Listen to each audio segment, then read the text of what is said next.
Are me we funny. ready? Got caught eating an orange. Well, I know I'm over here typing on my phone. Are we supposed to be doing a podcast? Where am I? What's my name? I don't know what's going on. The All right. money, the money. This is Hi, what you get, Joe. folks, when we're all jacked up on cold pills. Exactly. But we have a fun one tonight, do we not, Joe? We do, we do. A Good lot of times. information, for sure. Caller. But I wanted to start off shouting out Sean and Mike for putting our new banner up. Can we put Sean? Can you put Heck yeah, that's cool. show our banner real quick?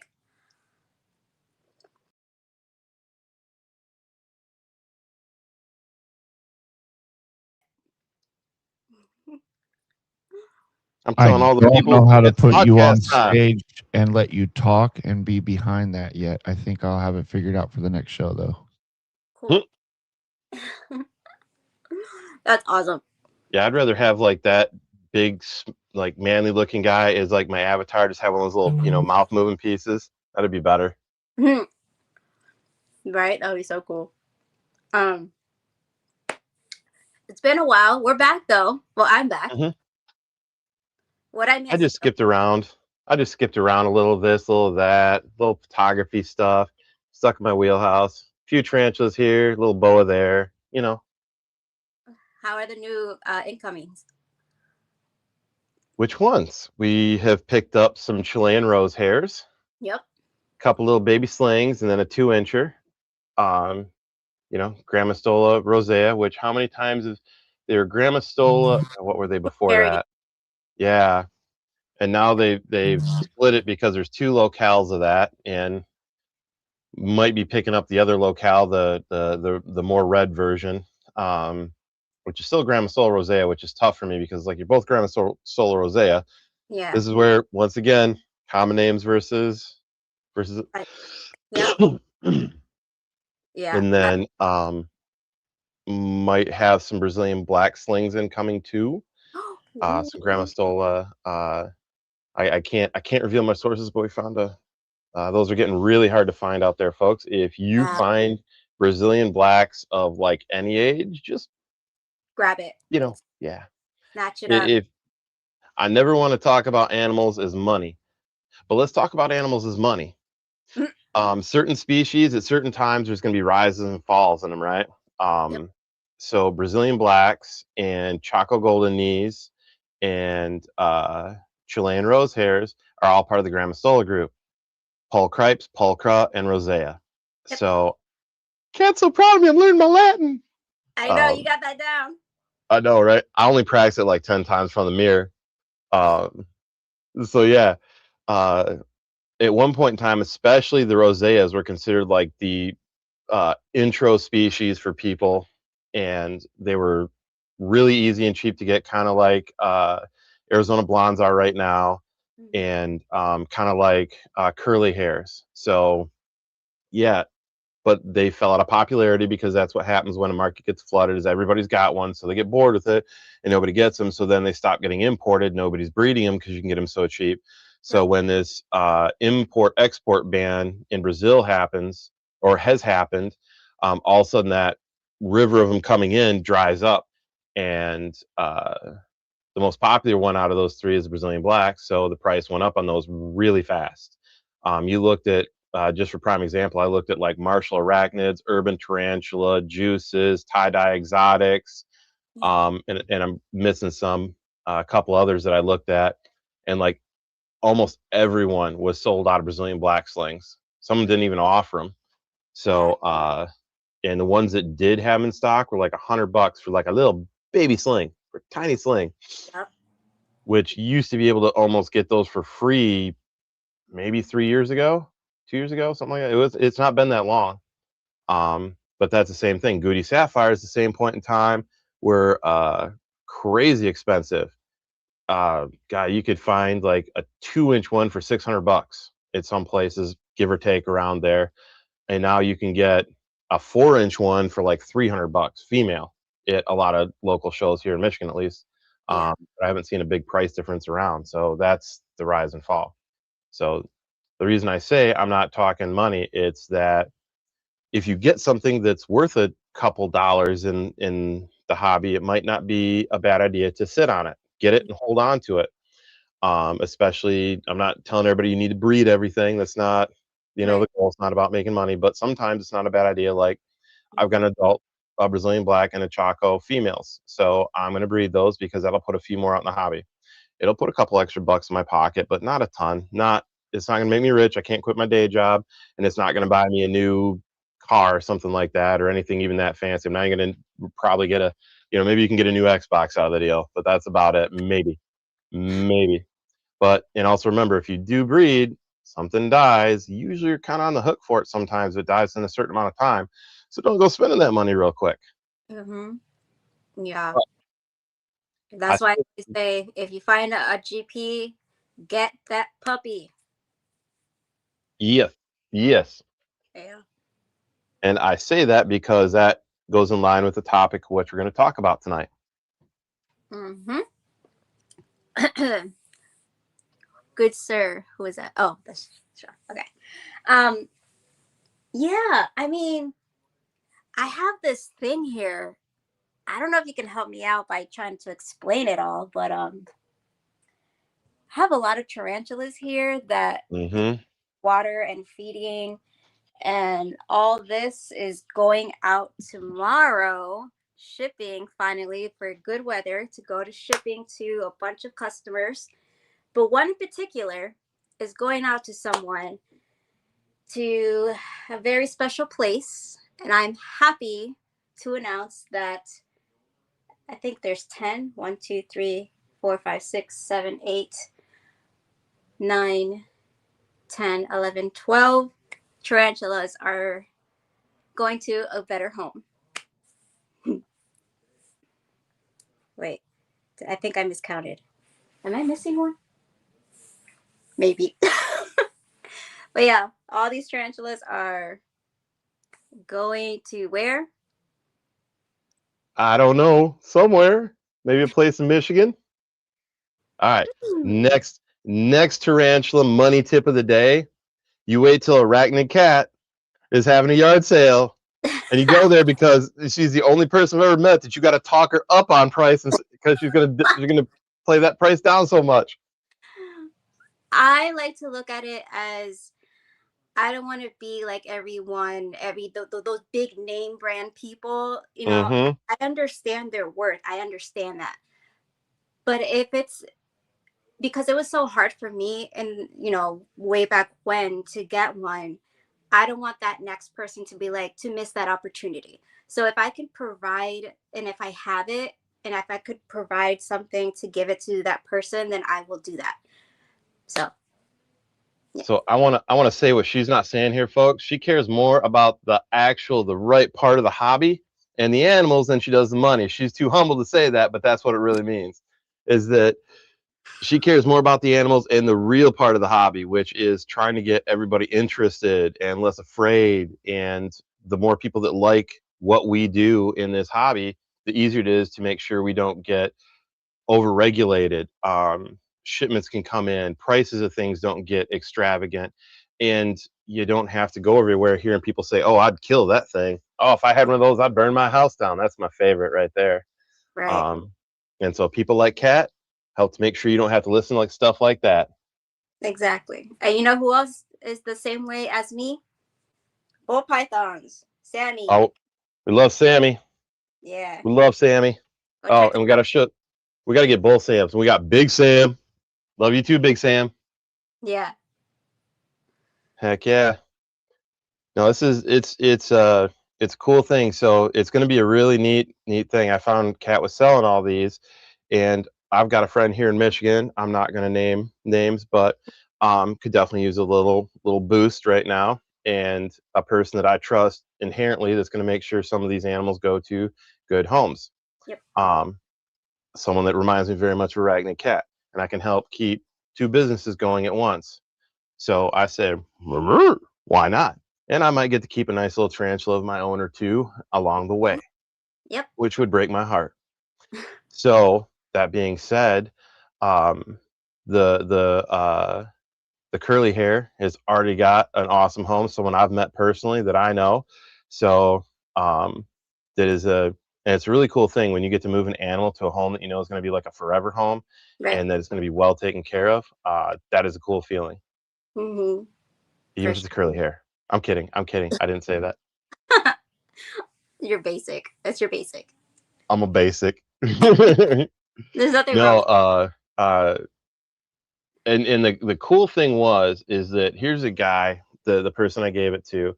Hmm. um, is someone that's got all kinds of different types of tarantulas, and I'm like, hey, would you like a male curly hair? Because he's got a great woman and they got a great kid together, and they have all these cool tarantulas. They're always buying more inverts. He's like really into the hobby, and it's like, hey, how would how would you like a free adult male curly hair? He's like, really? Yeah. I'm like, your face is the reason I want to give that to you because you're so happy. And what's basically a very cheap tarantula at most shows, you'll never see them over much more than like 40-50 bucks for an Yeah. adult. And he was ecstatic to get this for free. Here's a guy that's used to paying $200-300 for all kinds of fancy tarantulas, and here's some normal old curly hair. He's wow! And that's what you want Yeah, to see. That's exactly. that kind of excitement you want to feed, because that little they have this cute little blonde girl that comes in with them up to the pet store all the time, and Oh, she loves everything, all the animals. She's happy to see the tarantulas, and he's passing that energy down to her. So keep it rolling. That is a exactly. huge part of the hobby. Build underneath you, build behind you. You know, don't just look forward, but remember the people that are coming after you, because they're the ones that are going to keep the hobby going. Yeah, exactly.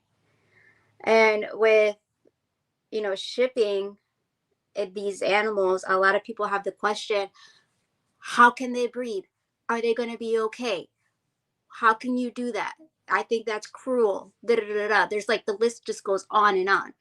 But we're going to talk about all that process of shipping. Oh, are you going to show them the little scuba mask we made for them and a little snorkel so that way they can breathe? I'm just kidding. I'll stop. Yeah, they have a whole luxury apartment inside that shipping box. Oh, okay.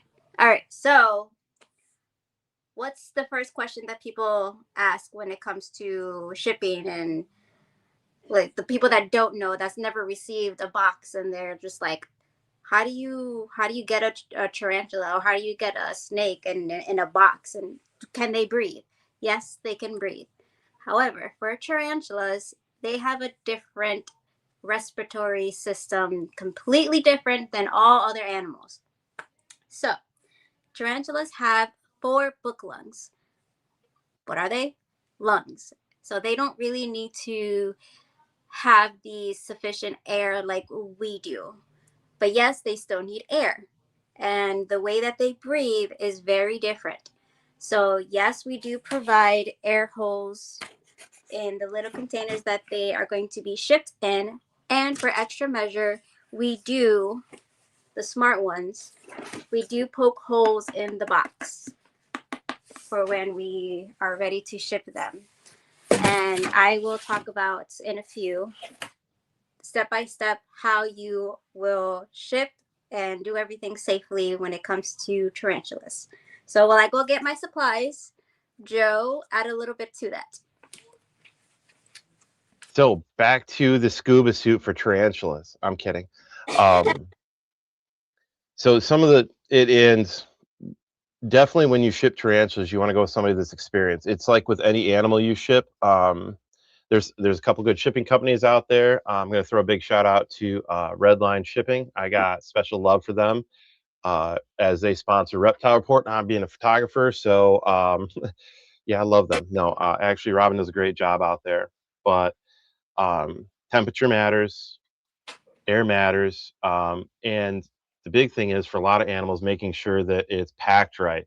Um, that is such a big deal, because how do I put it? If they're an egg, right? Like you're trying to ship an egg, you're not Yeah. just going to let it rattle around in the box. You're not going to have lots of free space for it to vibrate and get banged up. Um, and uh, speed is key too. So making sure you're getting that fastest possible shipping is the other one.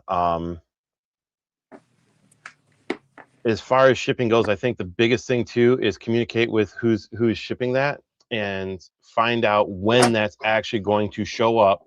Make sure you get the tracking number, not because you don't trust the people shipping to you, because if you don't trust them, you shouldn't have bought from them anyways. Exactly.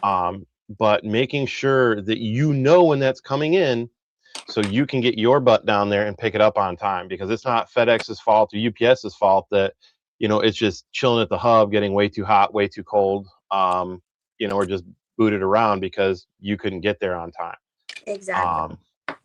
I've found with so many people that ship, how many times someone's bought something from and they leave it there for hours or a day, and then they're like, I don't know what happened. It just died. It didn't come in live. Well, how long did it sit at the hub? And they Yep. forget that the person shipping it also has that tracking number so they can see when it showed up at the hub. Exactly. So you have to be responsible too, and that is a lot of it too. So there's two halves responsibility. It's the shippers and the receivers, right? If you're receiving, or the shippee, yeah, that works. We'll go shippy. Um, whatever end of that you're on, you have to make sure you do your part and uh, get there on time, pick it up, and the person shipping it, make sure that you get the other person tracking number, that you packed it correctly. You've made sure that whatever heating, cooling necessities for the time, like if you're shipping from Michigan to Arizona, you need to think about, like, okay, it's going to be sitting out there in the Southwest in some heat, so I need to be conscious of what's going on there. Or, and I say this again, and Kat pointed this out. We waited till there was good weather, Yep. right? So we're making sure that there's not ice storms across the country, so that way shipping gets shut down and your animals get stuck in the middle somewhere at a hub that they don't need to get stuck. Um, and we live in Michigan. She lives in New York. That it's going to be going across some cold states. If we're in the middle of Michigan, here there for a while, and I know New York did too. We had single digit temperatures, and most of these vehicles that these things get shipped in aren't insulated, and the shipping areas aren't heated. So give it a couple hours, and whatever's inside that box is pretty close to the same temperature outside. So you Exactly. need to make sure that you're doing what you need to do during that. And I would recommend that, unless absolutely necessary, try not to ship in the winter. And there's some companies that won't ship in the winter for a lot of reasons, good reasons. Mm-hmm. And think about that. Be mindful of that. So, Yeah. and if you do have to ship in the winter, go above and beyond whatever it takes for the husbandry of that shipping container, that shipping package. Yep. I've seen people that have, for like tropical animals, they literally double wall them. So they'll get a big box, fill it with foam, and then put another smaller box in the inside, then fill it with foam again. So that way it's double wall insulated. Mm-hmm. I want to Keeps warmer. answer. Sorry. I want to answer Eric. What Wangins? Sorry, I'm butchering the name. Question. The last one that he said was, "What are the recommended temperatures for average temperatures for shipping tarantulas?" So if you're going to be shipping, you do need an account with either Redline or Morph Market, and they actually give you the warning. And they actually prevent you from shipping anyways. So they will give you like a little warning on the top in red, and it says, "Do not ship during this time," because it's basically a shipping alert band. So you cannot Hmm. ship. Sometimes you can and sometimes you can't, but depends what animal you're shipping. So it will tell you the temperatures when the alert band is off. So once that's off, then you can ship. And the best temperatures is going to be anything above 35 to 40 and above 40. So anything above 40 is good temperatures. And even if you think it's going to be too cold for the animal, because it could be delayed and it could be stuck in the FedEx hub and it could be cold in there. So that's why we use heat packs, which we tape at the top of the foam when you put it in the box. And that heat pack is actually not the ones that you buy at Home Depot. Don't buy those. So the heat packs we're talking about is the ones that you can actually buy from Morph Market or Red Light Shipping, that they actually provide you with that heat pack. And it's made specifically for shipping. So that way you don't get, a bad temperature and then the animal dies or something like that. So I hope that answers that question. Well, and so a lot of these heat packs are actually meant for animals too. Some hand heat packs and stuff out there, off gas, different things that might not be the healthiest for your animals either. Yep. And they'll be trapped in a box with them. So they might release like CO2 that might not kill your animal super fast, but not really any better killing it super slow either. So, and that's for any animal, just FYI. And that's not the only thing that they can off gas. Because their hand warmers are not as worried about it. They can release ammonia, nitrogen, some different stuff in there. Just something to check into. That's why I use ones that are actually recommended by the shipping people. I got you right now. Operation Deeds, Not Words 2 is dedicated to empowering and uplifting disabled veterans and first responders through unwavering support, meaningful resources, and real opportunities that honor their service and sacrifice. Our mission is to build a thriving, impactful organization driven by the shared vision, commitment, and accountability of our team, because when we work together, there is no ceiling on what we can accomplish. We are equally committed to the growth of our team members, actively encouraging them to expand their voices, followings, and businesses as essential pillars of our mission. Being part of Operation Deeds, Not Words reflects great credit upon our members, uniting communities in the Fat Man Nation. Green Line morphs under a shared purpose rooted in service, resilience, and action-driven impact. Deeds, not words. ReptileAds.com is the modern marketplace for buying and selling reptiles, amphibians, and exotic pets. Built by Purple Turtle Technologies, we're creating the most trusted platform in the industry. Join thousands of breeders and collectors on the most trusted reptile marketplace. List your animals, connect with buyers, and grow your business with Reptile Ads. Enjoy your easy access to stores as well as a genetic calculator for your convenience. Stop by and check us out today.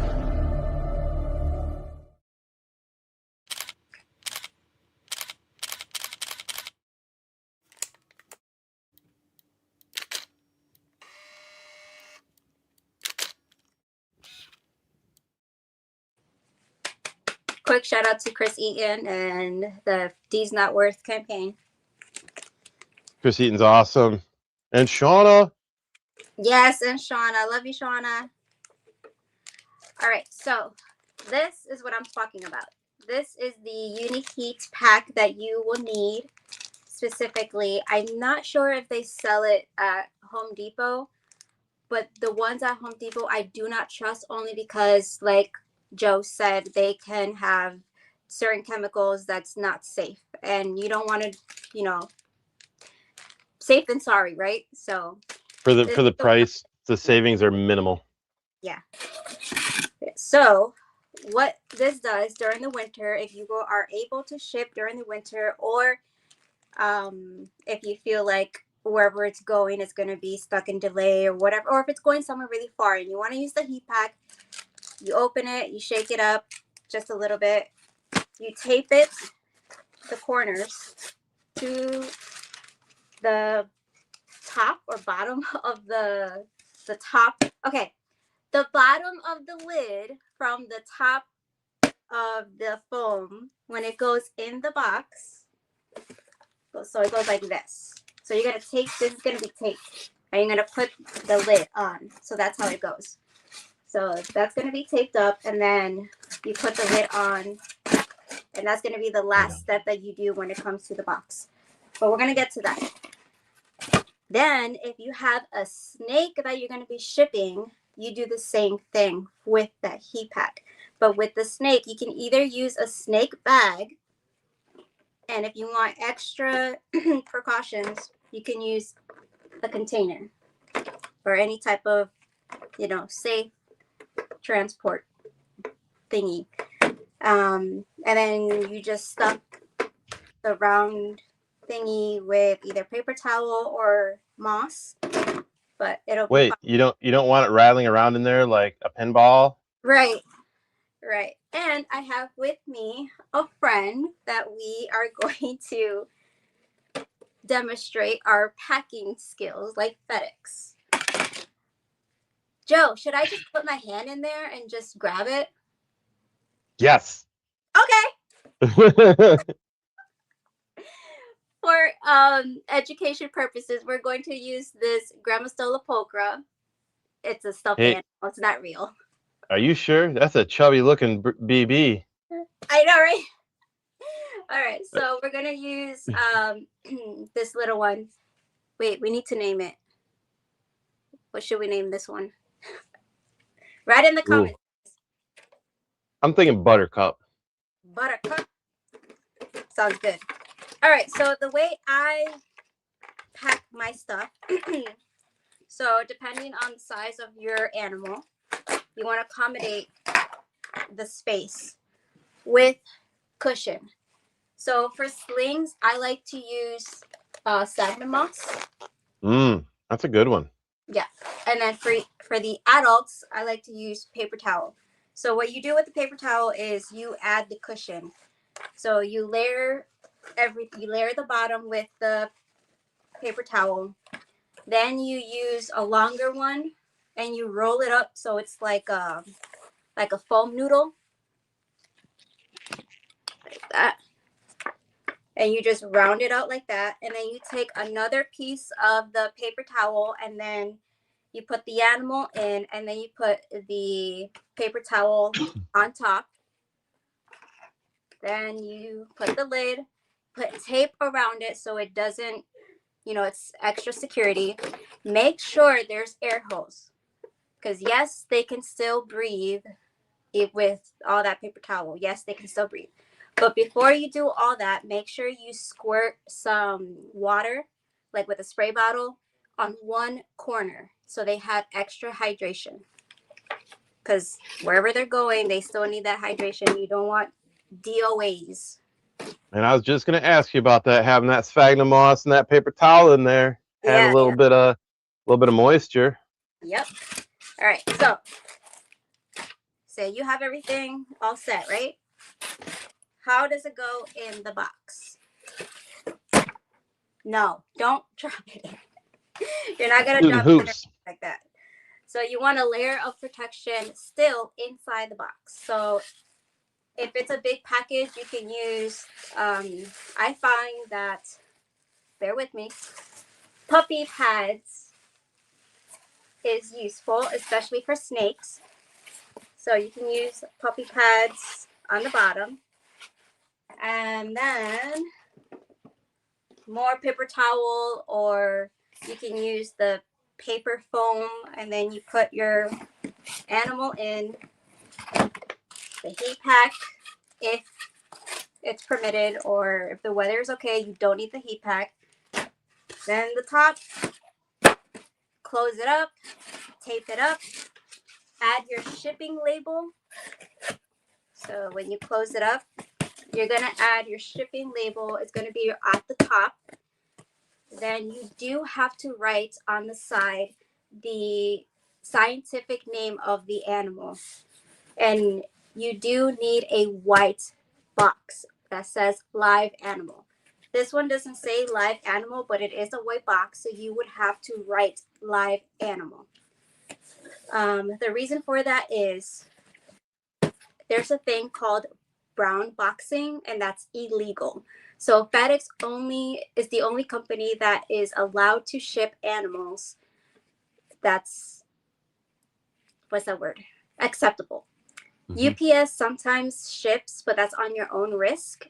And if it's a brown box, it's illegal. So you cannot ship live animals through UPS or FedEx if it's not a white box. It has to be a white box and it has to say live animal.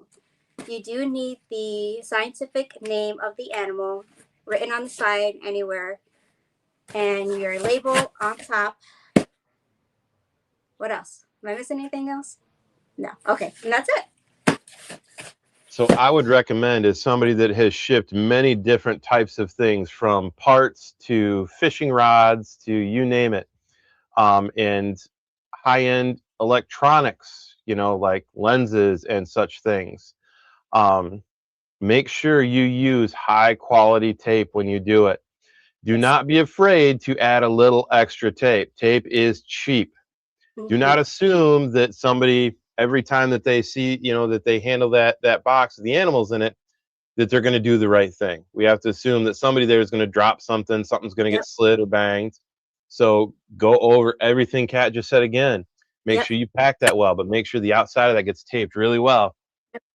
If you're like me and have about a third grade education and you never could get out of, writing your letters backwards, maybe type out your labels, Yep. like the name of the animal, the scientific name, i.e. the Latin name, and print it off and then tape that on there. Make or get a sticker.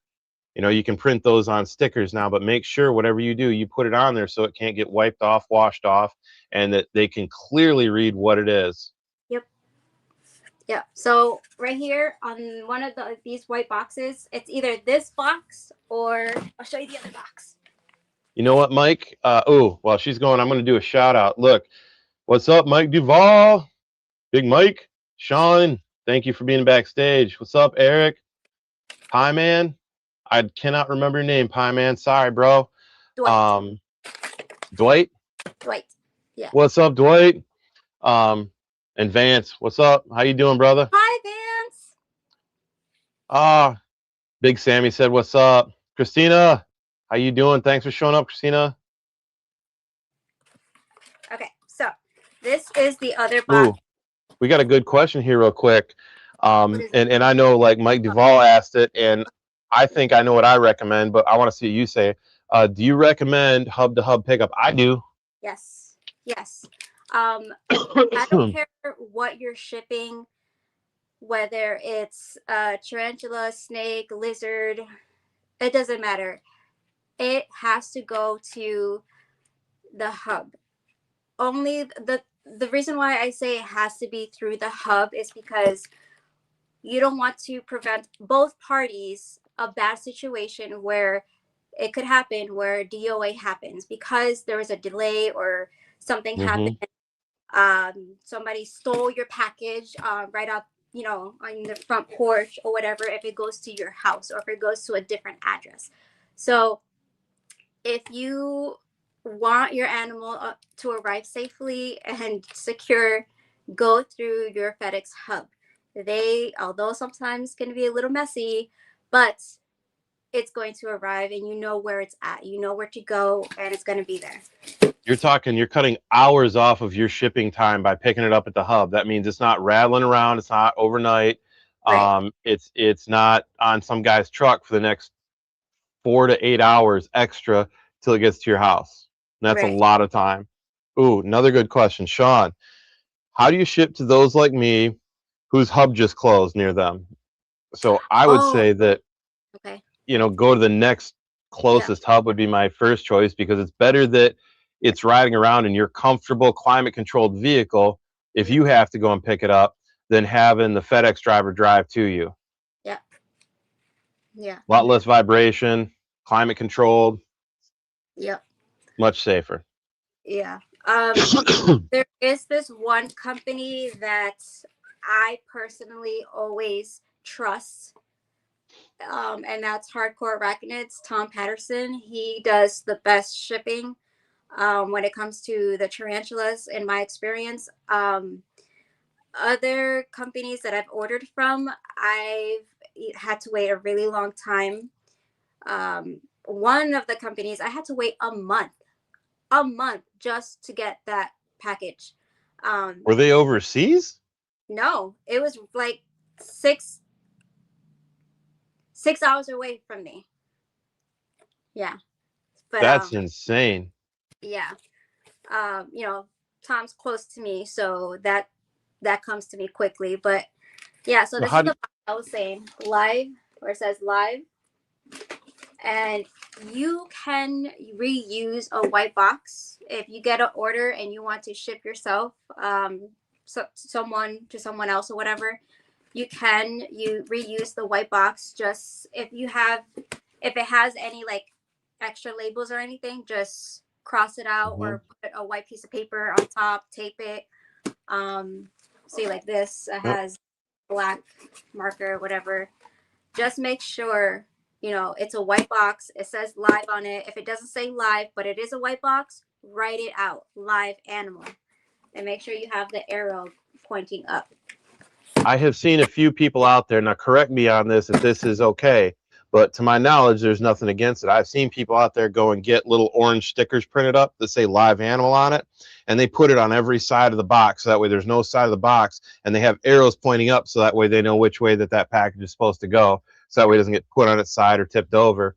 It has like a this way up arrows, and it's got live animal on it just to go the extra mile. Yeah. I do know something I've seen in shipping that I highly recommend if you've got decent sized animals. It doesn't really work well for like tarantula slings unless you really feel like going hardcore. Right. So a lot of these companies out there now that ship all kinds of stuff that needs to stay cold, they ship them in these cheap little styrofoam boxes that are in the inside, right? Like they're thick. They're like 2 inches thick or better. Yeah. And you can get them in smaller ones. And so they already a lot of them come in like a white box. But here's the beauty of it. You could repackage it in another white box, but now you have this nice thick styrofoam container. If you ever think you're going to ship animals, might be worth holding on to a couple of those. Exactly. Because they're just going to go to the landfill anyways. And why not reuse something that's going to take years to biodegrade? And why not? It keeps your animals, more climate control. Exactly. Yeah. I order my boxes and all my shipping supply from Morph Market. I like it now that I've gotten the hang of it. I like it. The only bad downside is you have to order in bulk in order to receive what you want. That's the downside of it, and it's kind of not expensive, but it is. It adds up now with the tariffs. I think you can go through Redline and get smaller batch orders, but like anything, depending on how much you ship. Like if you're just an individual shipper and you're only going to do it a couple times, I think you can go to Redline and get just, a small basic setup where you're not buying like 10, 20, 30 boxes. You're only buying like a couple or one. So I'd have to go back and check. It's been a while since I looked. Actually, Big Mike, if you've done some shipping, brother, drop it in the comments, man. If you ship through Redline, let us know. Yeah.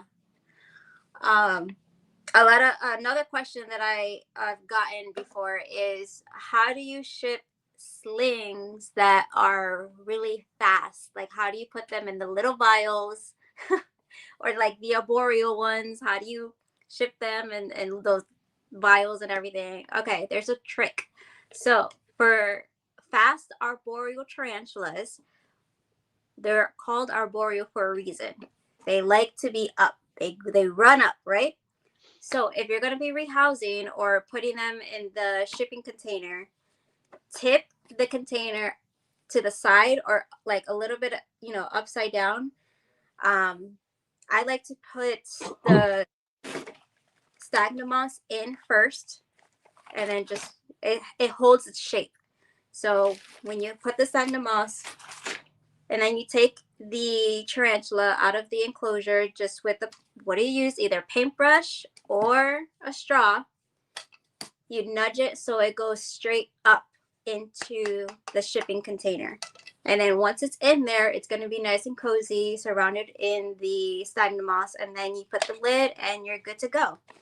And even with the slings, with any type of container that you use, make sure it has air holes and you do put tape around so it doesn't open, extra security. Help, I'm being assaulted. Here you go. Here's your little treats. Here's your puppy treats. All right, folks, word to the wise, do not feed your dog during a podcast, because the minute that they hear you do that, they will forever start coming to bother you after that. Oh, it's podcast time, it's treaty time. in this face, I can't say no to this face. Mike replied to you. Yep. Mike for the win. Yep, you can order just one kit, or you can order more kits. So Yep, it's always cheaper to order a set than it is for just ordering individual. But you can order. I like that you can order a kit. So I would check that out too. If you're just an individual shipper, you can probably go get the. I do remember Redline doing that. You can get the whole setup. Like, here's everything you need to start. But Yeah. Okay. Oh, make sure you have a black marker as well. Black marker works. Don't use blue. Don't use any other color. Always use the black one. So, another question I get is, should I ship while they're either shedding or molting? Now, this is something that a lot of people don't know. Because of the stress of the vibrations and the motion and everything, they can enter a dramatic molting process while in transit.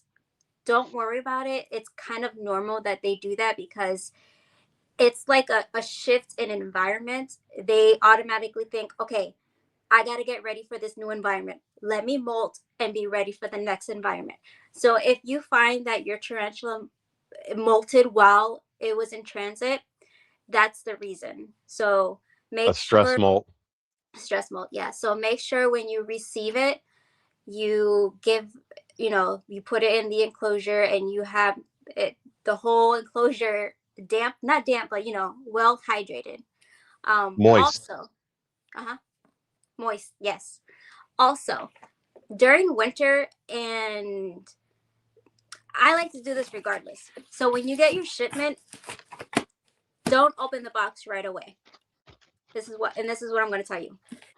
There was an incident where I received a package and I opened the box right away and I opened everything, because you want to make sure they're okay. So this tarantula, all of them, I had ordered 4 tarantulas. They were not moving. I thought they froze and died. They were lethargic. They were just not moving. So I contacted the breeder and I asked him, what's going on? What do I do? So he said, when you open the box, let them, what's that word? Acclimate. So don't touch them, don't move them, let them acclimate to the new temperatures of where they are now.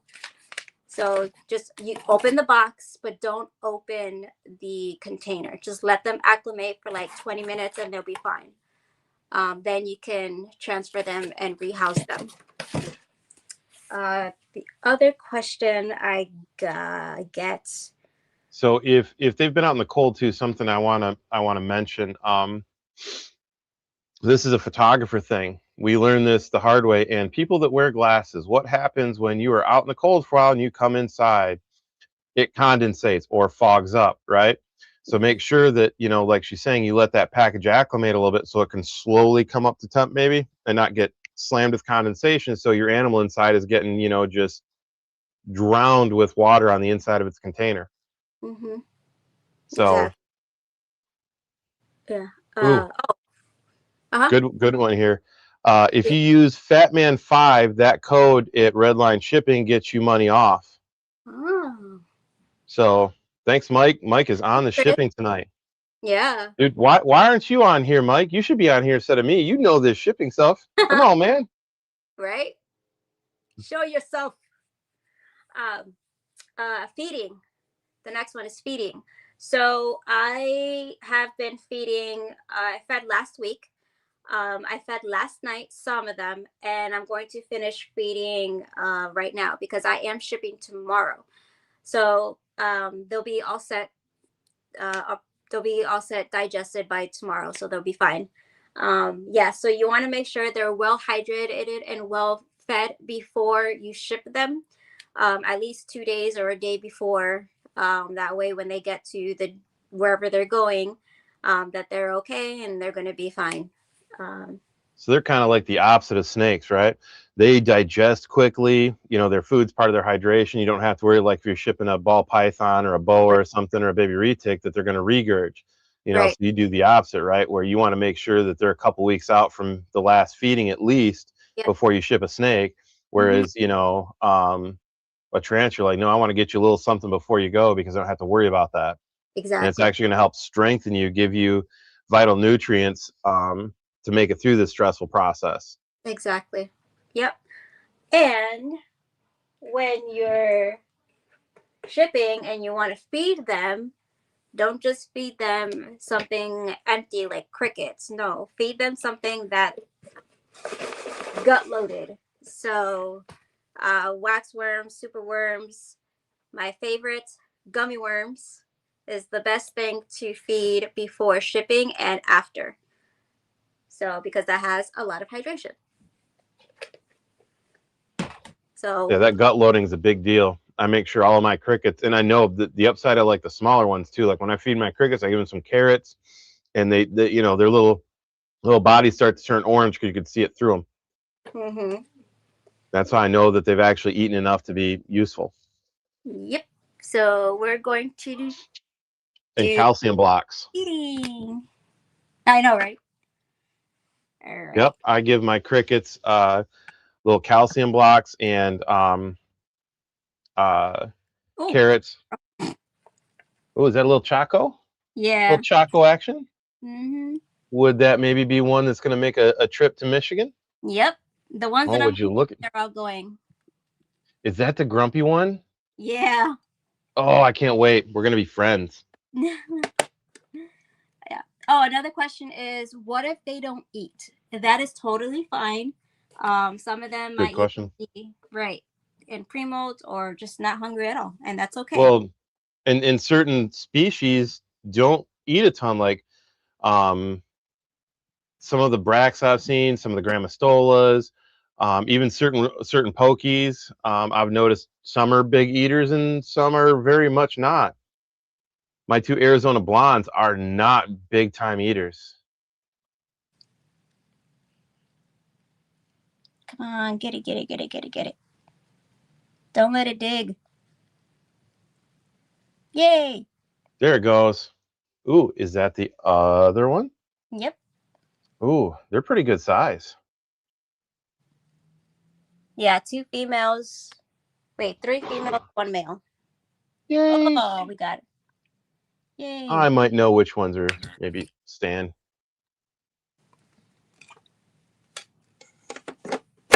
Ooh, here is a silly sideways. Ooh, what's Mike got? When you ship them. Ooh, when you ship them, do you put a feeding card or information about the animal inside the box? Yes. I like to add, for my other clients or customers, I like to add an instruction care sheet as well.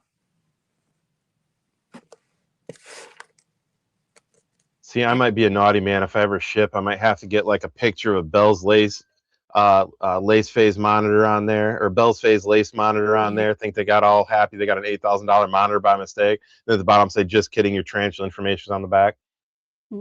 This is the boy. I'm a naughty man. Ooh, he's good size. Yeah.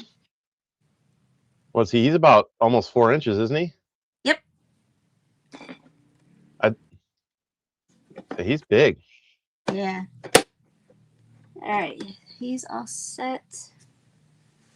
I'm gonna feed the slings now. Where are the little worms? This is the little GBB. Green bottle blues.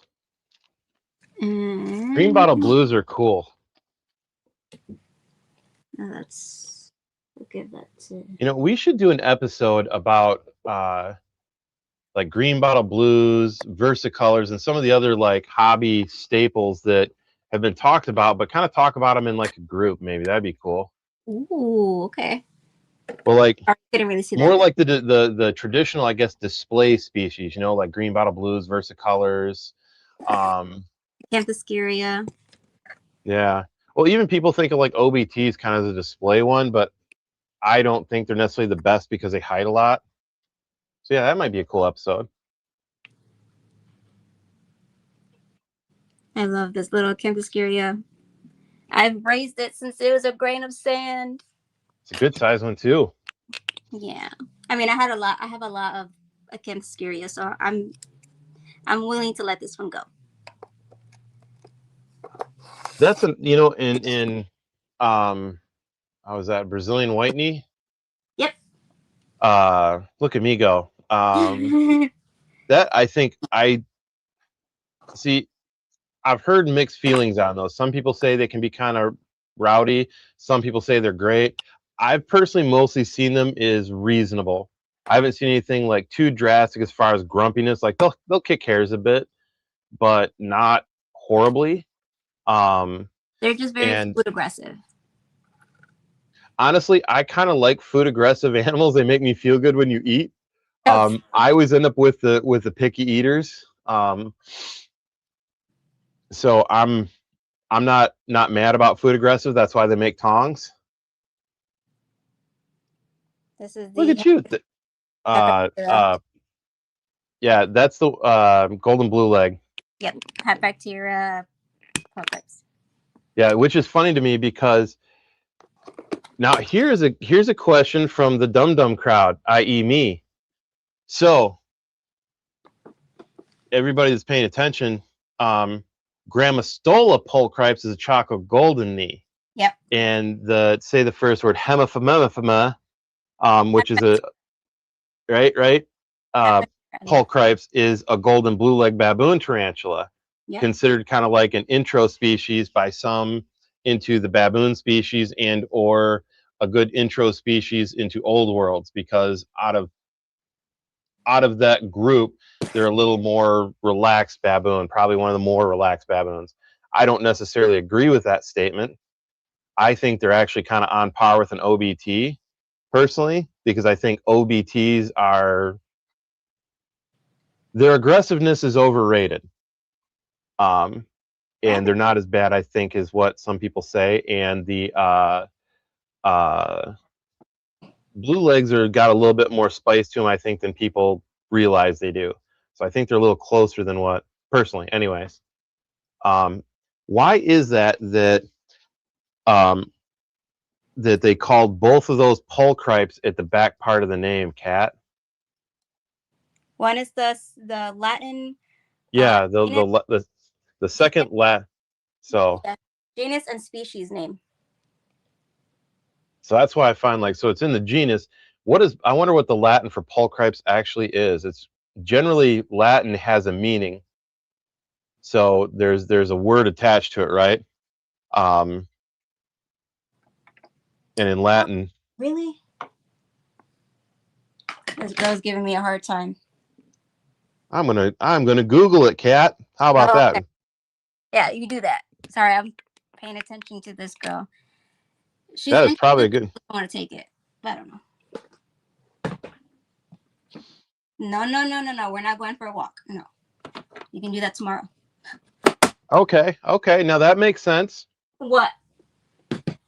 The specific name pulchripes is derived from Latin pulchripes, meaning beautiful foot. Oh. So pulchra meaning beautiful, and pes meaning foot. So pulchripes or pulchripes is probably more accurate, right? Makes sense. Yeah. I've heard it called pulchripes. I've heard it called pulchripes. So that makes sense. So Chaco golden knees, right? They have all these beautiful markings on them, and golden blue legs. They're specifically talking about their feet. So that makes sense. Yeah. The magic of Google. Makes sense to me. I just remember from school that all the Latin has specific meanings. So 5, 6, 7, 8, 9, 10, 11. Okay, so you're getting 11 tarantulas. Ooh, baby. Look at those pretty ones. They're all mine, folks. All mine. I know, right? Like, some of them are going to get, like, new homes. I'm sitting here looking like, but will they, though? Will they just maybe stay here? Maybe. Menicel herpesity Banna. Okay. What? I'm looking at somebody jumping into the comments here. Hi. Love my GBBs and my yeah. Hi, Banna. Do you know Banna? Yeah, she was on my show. She's from Uh-oh. the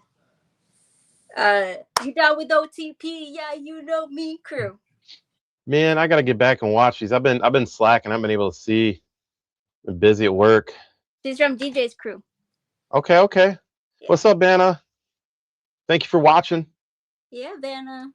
She's awesome. She has a bunch of tarantulas. She What's has the one she's talking about here? T. Acridi. the T. Oh, Acri. Yeah, it's a type of avicularia variant. They're very colorful. They have like arrows on the is that the one they one of the ones they reclassified and pulled them out of the aviculary group and reclassified? Yeah. Ooh, is that the Amazonian pink toe maybe? I think so. It's like If purple. that one, that's super pretty. Arrow black shapes on their legs. I think so. Like if I'm thinking if it's the one I'm thinking of, because folks, there are so many awesome tarantulas out there. Like I literally thought about this today. I think I'm gonna go by right genuses first, like Grammostola. I'm gonna go get like all the Grammostolas printed off on a paper and all the Pulsotheria, all the Theophosidae, the I can do it. Era, darn it, the Brazilian the Arizona blondes. Era. Aphonopelma. Thank you. I was not even close. Yeah, just go down by that, and then number one, it'll help me practice saying it, and I won't go all the time. But then it'll start helping me learn. But some of these have just like the avicularia group has just a bajillion in it. Yeah. Like there are so many versions of the avicularia. Yeah, Aphonopelma, Grammostola, and the avicularia. There's so many, and I'm just like in my mind now that when I was thinking about the Arachnids is how quickly I memorize over 1,000 species and genuses in my head, like, and I could just look at one and be like, oh, yep, that's this, yep, that's that. Yeah. Well, then there's the Psalms group. Yeah, there's just so many. Did I say the Brachypelmas? I don't remember. But there's a ton, folks. And that's just like, I think I just stuck to New World there, and then you get to go back over to Old World. No, I did say Pulsotheria, so I got one. Hey, right? Yeah. Yeah, you're right, Sean. She is a boss. Yeah, Cat's the boss. Wait, no, there we go, right there. Yep, there we go. Gotta quit pointing at the screen. Yeah, Sean, I'm sending yours out tomorrow too. So, where's the other one? Oh, she's up there. Okay, yeah, she's good. They're doing good. I'm sending him a pink toe and a baby Aphonopelma Arizona, and never mind. That's a surprise. I love it. You're surrounded by tarantulas. Awesome. So, I'm in heaven. Sideways little story here. Not too long ago, somebody asked me when they found out that I did photography, and because they see my shirt and it's got a big tarantula on our new logo here in the center, and I kind of pointed like there's a snake, and they're like, oh, that's a, like, I'm doing it backwards. There's a snake and a tarantula. It's kind of what we do, and they went, oh, do you have your own? And I'm like, yeah, I love all these animals. They're great. Yeah. They said, what do you have? I said, oh, we got one snake. We got a couple of leopard geckos. I'm like, oh, okay. I'm like, somewhere 20-ish some odd tarantulas, and you watch your face go, yeah. And they literally went like, how do you sleep at night? And I went, amazingly. Yeah. I said, like a baby. Yeah. And they're like, I'm like, listen. I said, so we had a pizza delivery guy, I'm telling him, show up to our door the other day, and I was rehousing a tarantula. And he kind of looked and said, oh yeah, just rehousing tarantulas. No worries, my son can get it. And he looked, he turned like so pale. I was worried I was going to have to really pick him up off the ground. I thought he was going to pass out. And the amazing thing is, people are, it's not the best thing, but I kind of like it. It's better than a security system, because people are never going to break into a house that's guarded by like a bunch of tarantulas. Like a baby, I told them. And they kind of looked at me and went, that's true, because I don't want to break into your house ever. Like the thought of that just scared. I'm like, exactly. Get yourself 7 or 8 tarantulas. All you dads out there, Get your daughters into tarantulas, man. You never have to worry about any boys coming knocking when they shouldn't. Exhibit A. I've been single for over 20 years and I'm happy. Oh, get out of here. Oh, man, you're too cute. No way. What's up, Will? Hey. Another tarantula loving friend. Yeah. Go check out our buddy Will at the Python portal. He does a bunch of our ads and stuff. We greatly appreciate him. Thank you, Will. Will, how's zebra cake? He has a Campus Curious Nicolata, and he named it zebra cake. Oh my gosh, it's so cute. Zebra stripe? Yeah. The Brazilian Whitney. Okay. Yeah. What are you doing? You already gotten all your treats. Sorry, no, yeah, he named her zebra cake. It's so cute. That's an awesome name. Yeah, see, I've had decent luck with the white knees. They're like a little bit more relaxed version of like a red leg or a fire leg or red knee to me. Like they'll kick a little bit for the most part, but most of them, if you just give them like a couple seconds to adjust, they'll let you do stuff. I've never had one like threat display me either or anything. I've had my Arizona blondes threat display me a couple times, which is the cutest thing. I'm like, why are you threat displaying me? You fall off your own log. Yeah. Oh, I love her to death. Yeah. My Campus Curious, she is famous on my channel. Beetlejuice, she's huge. I love her. She needs a boyfriend. Come on. She needs a boyfriend. So if I see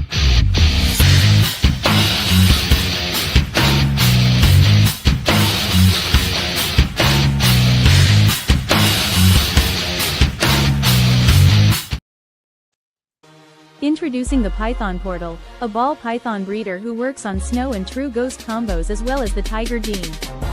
We also offer many unique custom 3D printed accessories, as well as custom merch, so don't forget to stop by and check us out.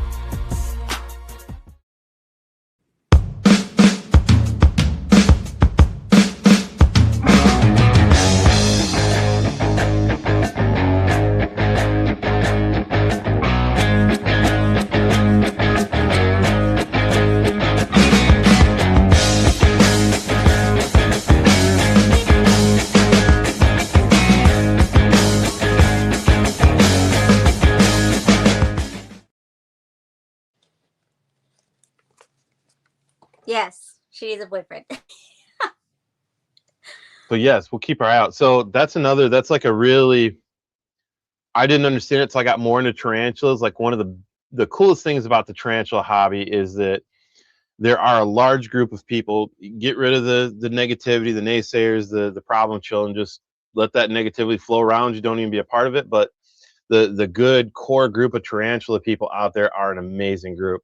And one of the things that they do is the downside of having tarantulas, the males typically don't live as long as females. And once they get ready to breed, they'll go into their last molt calling. They get hooked out. Yep. And depending on the species, sometimes anywhere from a few months to maybe a year to live, depending on the species, give or take when they hook out. Yep. I think I've heard some of the Grammostolas can live a year plus. Yeah. Which is cool because that gives them a lot more time to breed. But essentially, what happens is like, I hear the cat needs a male. So I keep my ear to the ground and I tell all my folks in Michigan, like, hey, I got a friend looking for a male white knee. They'll laugh at me because I won't use the right name. And they'll be like, a what? And they'll force me to use the scientific name. Yeah. But then I'm like, hey, I need one for my Brazilian black. And so then Kat goes and tells all her folks in her area, because we live in 2 different states a ways away, that are looking for that. And then we go into how does Kat or Joe ship an animal back to it, and why that's important. Because, when they get to this point, it's really important to pack those males well, because their life is coming to an end. They're a little more delicate. They aren't eating or drinking as well as they should, because their mind is like, I'm going to die. My entire life revolves around trying to make more of me. And that's their programming. Yeah. One of the easiest ways people notice is because they just constantly pace in their enclosure looking for a female. So yeah, everybody tries to help out, and then you need to be able to ship it properly, because I've known males that literally have gone from 3 or 4 different owners to try and create babies. All right, so here's actually a mature male curly hair that I'm sending you as well. That's going to you guys. Woo. He is in this small um, critter keeper. And you might say, but Kat, that's too small for an adult tarantula. No, because this is a mature male and he needs less room to move around, because if he moves all over the place, he's going to exert his energy. He's going to lose all of that energy and he needs to store that energy. So keeping him in something like this is actually adding life to his lifespan. Mm-hmm. Um, And it's and worse once he hooks out too, right? yeah, he's already made with me like 5, maybe like 5 sperm webs already. He's already mated with my girls, so he's all set to go to whoever, to another lady. Mm-hmm. Yeah, but he's already showing signs that he's not gonna last that long. He's already mated, paired up a lot of times, so he's juiced out. Mm-hmm. He's shooting blade. Okay. Yeah. Yep. Yeah, and it's one of those things that people Yeah. it's a hard thing to get used to, like when the males get to that point. Yeah. The best thing that they can do sometimes is go for that last mating, because now they're going to provide a meal for that last mother to help produce better babies Yep. And and they possibly instinctively more. know that. Yeah. Yep, they're literally, as the old saying goes, falling on the sword, so Yeah. to speak. Basically. Mm-hmm. Side note, on an interesting note, going to break some hearts here. Velvet spiders go the other way. Oh, yeah. So if you don't know what a velvet spider is, do yourself a treat and look those up. If you pictured what Charlotte from Charlotte's Web is going to look like, it's got to be a velvet spider. It has to They be. are. They don't look real. They look like a Muppet, like something Jim Yeah. Henson made. They are so, and there's a bunch of different types, and they are so pretty. Yeah, They literally look like, literally, they do. They do not look real, yeah. and some of them get actually pretty big. They'll get, you know, dwarf size to a little bit larger than a tarantula. Some of Mm-hmm. them, like you can get some big ones, a couple different types, Yeah. and they're pretty chill. They're Yes. pretty relaxed. But when the females go and actually get bred, Mm-hmm. um, they only ever have like basically one group of babies. You can't rebreed them. You can only breed them once, because once they're done breeding, they will actually start to die so that their babies have something to eat as they get older. Um, so yeah, Mother Nature, she can be rough, man. So Mm-hmm. on that note, don't don't pity the poor males. They're doing exactly what they're supposed to do. Mm-hmm. Yeah. And it's not to say that we don't treat them any less or lesser than the females or anything like that, or we mistreat them or anything like that. No, they just, of course, we give them a good home and of course we accommodate them. Mm-hmm. 100%. But when it comes to the mature males, we know that they don't have long and they have one job, and that job is to to sacrifice themselves, basically.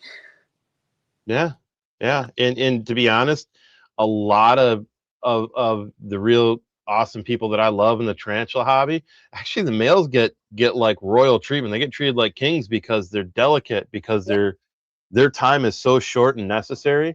that everything possibly is done to make them as comfortable and as safe as possible, so that way they can create more babies and go. I knew one P. Arminia. No, I'm sorry, not Vic. Darth Maul, Victoria, bleh, that I think was able to go to like 3 or 4 females easy and make babies.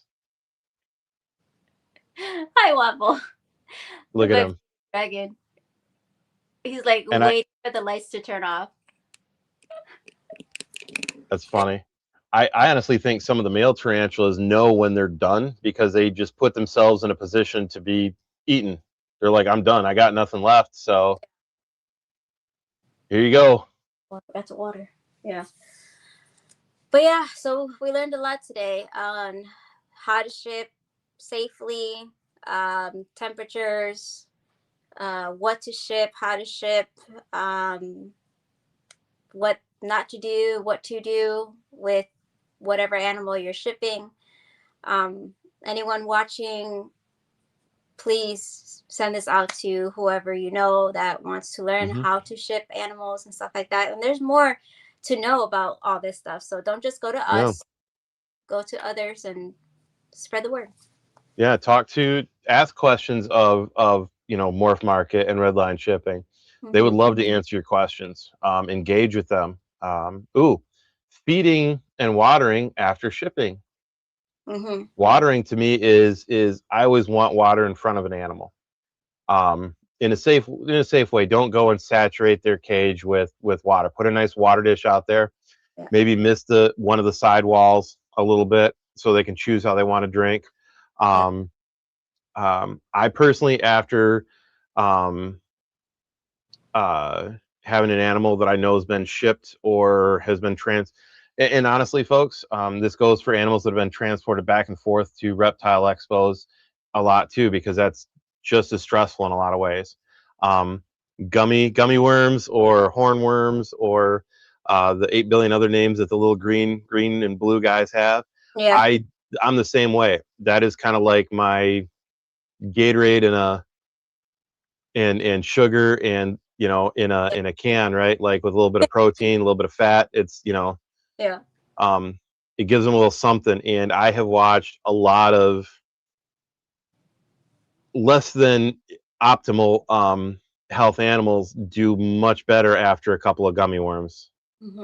It quickly, surprisingly quickly too, which is what blows my mind, how quick they can bounce back. Yes. Amazing animals. Real quick, two things. When you're feeding your tarantulas, I don't know if you noticed this, Joe, but make sure when you're feeding your tarantulas that they have a fresh water bowl, because after they're done eating, although it's hydrating the meal, they get really thirsty after they're eating. So they like to drink water after they eat. So make sure you have fresh water. And what was the other? So FYI, I want to throw some out here to everybody. I am a nervous dad. Oh, there it is. There's a velvet spider. And honestly, folks, that isn't even like the best picture one. They come in colors too. Yeah. The males are the red ones. The ladybug type. Ladybird ones. Yes, that's the male.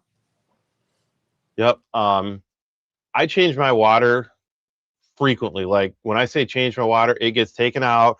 I get, we got a lot of calcium here, so it gets cleaned out. Not calcium necessarily hurts the animal, it just looks gross, and it's one more place for bacteria and crap to hold on to. And my animals get watered daily. Other than the super teeny tiny little slings, I'm very careful because I don't want to oversaturate. They can't do a bowl, so I have to miss the sides, and I usually try to keep a tiny little piece of sphagnum moss down there to absorb some of it.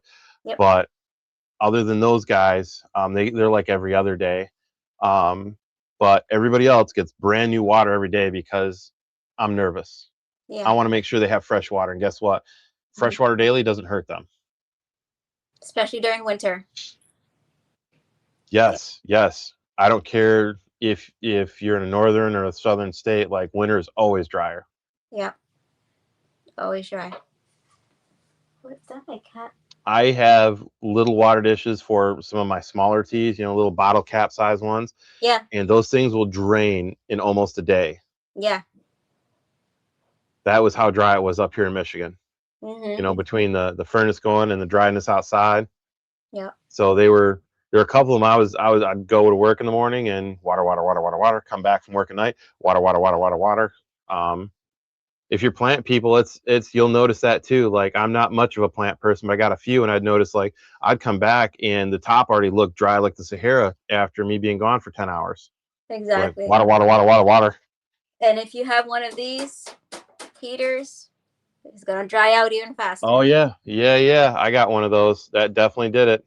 Yep. I did that to keep some animals at optimal temperature, and I had to I literally had a hydration system built in to go on a timer. Yep. And I kept upping the amount of water it was putting out there. Let me turn off the lights for my bearded dragon. He's like, turn off my lights already. That's so funny. Beardies Same are such thing. characters. Yes. Oh my gosh. Look at him. Look at that.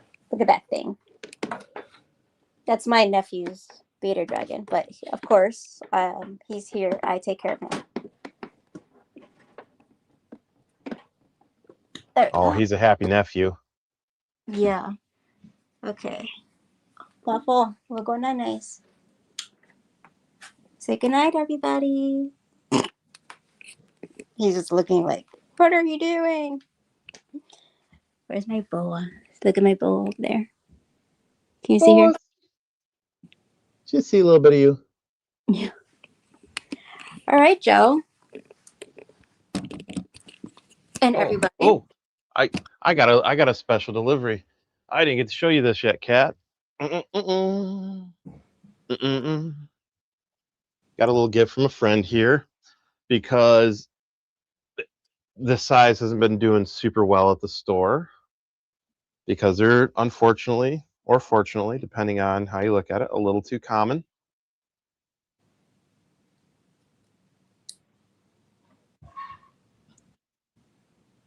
Our little Avic friend. Oh. Little Avic Metallica, yeah. I always remember it. It reminds me of like, wait, am I saying Metallica like the band, or is it not supposed to be like the band? Yeah, they're usually called the M6. Little friend. So you'd be super proud of Carrie. A lot of people that are new. Some pink toes like to jump, just like that. Poop cannons. Yep.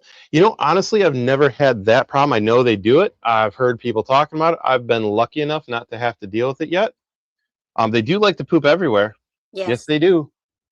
More than any other arboreal tarantula I've had. Oddly enough, one of my Arizonas likes to poop on the side walls. Gets up high, then poops on the side of the walls. I'm like, you're terrestrial. Go down. Stop. I know. They always have a favorite spot to poop in. They do. It's crazy. But yeah, Carrie did super well. She was looking at it and it decided like, I want to go see you, and jumps right on her shirt, and she didn't even freak out. She's like, oh, there it is. Nice. Good job, Carrie. That's awesome. So pink toes are very jumpy, which some people dislike and makes them nervous, but I don't mind. They're strong. They're fairly accurate with their jumps.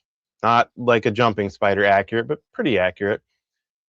And they don't bolt like a David Bowie would, or like some of the faster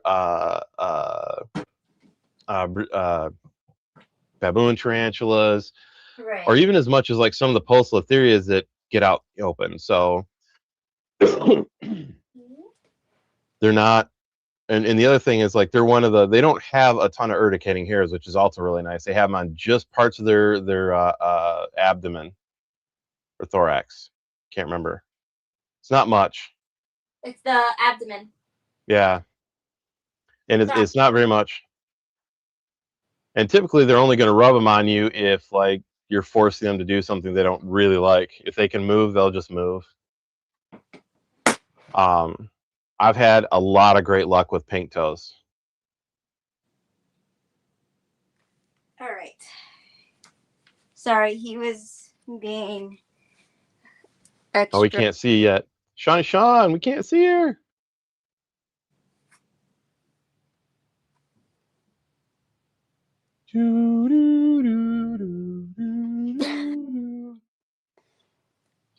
Sean. I think he left the building. Right there he is. Yeah, I had to get him because he was scratching at the window to come out. He wanted to come out. Aren't beardies wild like that? They just want to come see you. Yeah. But he knows, like, I have a regular routine here. Mm-hmm. And, you know, with the lights and everything. So, well, oh my goodness, look at this. Oh my gosh. Hold on. Okay. I don't know how well you can see that. Oh, right on the side of the wall there. That's Helena. And Is then her that your Sturmy? yep, and then her boyfriend's in there. It's getting But good size. she's ready because you know why? She's been tapping. Oh. Yeah. And I'm like, that's not your job. That's Holly's Yeah, job. Yeah. So you need to find a male Sturmy, right? That's hooked out. yeah, he's hooked out. He's already Oh, hooked. oh, Yeah. But he just molted, so he needs some time to toughen up. recuperate. Yeah. So actually April 1st is when I'm going to pair them. It's Sturmy time, y'all. Oh, hashtag Sturmy time. Oh, that's cool. That could be a shirt right there. Hashtag Sturmy time. We'll have a big old Goliath going Yeah. on the front of it. That'd be Yeah. awesome. Or this one, New York Giants. I mean, Ooh, I not like it. New World Giants. Get it? Ooh, I like it. I like it. That'd be fun. New World. Oh, Trademark. Got it. I'll have to send one of my Sturmy photos to you, and we'll have to do it in the Sammy pink, and it'll be a ladies only shirt, and it'll be hashtag Where's my boyfriend. I mean, I'm still gonna wear one, but Yeah, might be a little tight. yeah. But no, I'm telling you, that would be a fun one. Yeah. Yeah. Hashtag Sturmy time. I like it. Yeah. That's awesome. I want one in orange, my iconic orange shirt that I always wear. Heck yeah. Yeah. Sturmies are cool. They're another one that's I like Sturmies for the fact that they're either like some of the most chill tarantulas or some of the scariest. Like Yeah. there needs to be a little level of experience with keeping them because there's a little bit more going on there with those guys. They're big, they're fast, Yeah. got a big bite. So a gentle one is great for people that aren't used to them. But if Yeah. you get one of the ones that, and Kat knows what I'm talking about, you've seen the ones that they literally charge the glass every time you walk by. You're Yeah. just hangry. Angry. Yeah. And like, yeah. And you want like tongs. I have had tarantulas come up the tongs at me before, and it does not make me all that nervous. I had a good Sturmy come at me in a light box, and I tell you what, I was like, I don't think, and I had my big ones on, and I'm poking it like, I don't think this is enough to keep you back. If you want to come here, you can have me. Can't touch it. I thought that might be my first intro bite to tarantulas. I thought that was the one time that I got close. I thought I was going to get tagged. Wow. Imagine. It's fast. I was like, no. And then it chilled out and just threat displayed me, then just kind of slowly lowered, like, felt like it was at Meet the Parents or whatever. Like I was under guard. It Yeah. was, yeah. I'm not too arrogant to say like I wasn't puckering. I was like, Helena, she was very sweet when I got her, but then last year in December when she molted, she just turned into a witch. And then Homer, when I got him, he was the sweetest boy. And then when he hooked out, he just became Dracula. So. and I think when they're ready to breed or something like that, they're just like other animals. Yep. Like it's game time. Everything else, get it away. Yep. So I think that's why they have that personality right now. And after she drops an egg sack or two, she might chill right back out. True. Yeah, could, maybe. I mean, and we know that all tarantulas, the next molt, they might go from being your best friend to I hate you. Yep. And then sometimes the other way again. Yeah. I'm still waiting for my Pyraminia, my little baby sun tiger, to stop being my friend. Little weirdo. Yeah. Crazy thing, I got the adult Armenia to a different home, and and she, of course, normally for me was kind of she wasn't bad, and with time we'd gotten to an understanding. I literally brought her out of a log with like no trouble, and she sat on display for a good 5 minutes for everybody to see her, and I'm like, nice. yeah. And that was after the last molt. She kind of calmed down a little, wasn't like all the time like yeah. She thought she was, yeah, she calmed down, which I'm like, okay. Some do calm down a bit. Yeah, The salmon pink, we're still working. we're still working on. Yeah. Doesn't kick as much hair. Oh, okay. Doesn't attack the tongs as hard anymore. Progress. Yeah, the first time I fed her, it was, Homer Simpson noise. When, ah! Yeah. Oh, she came up my long tongs and got up to my hand. I was like, oh. She wasn't trying to get me. She just thought the food was up there. Her eyesight isn't the greatest.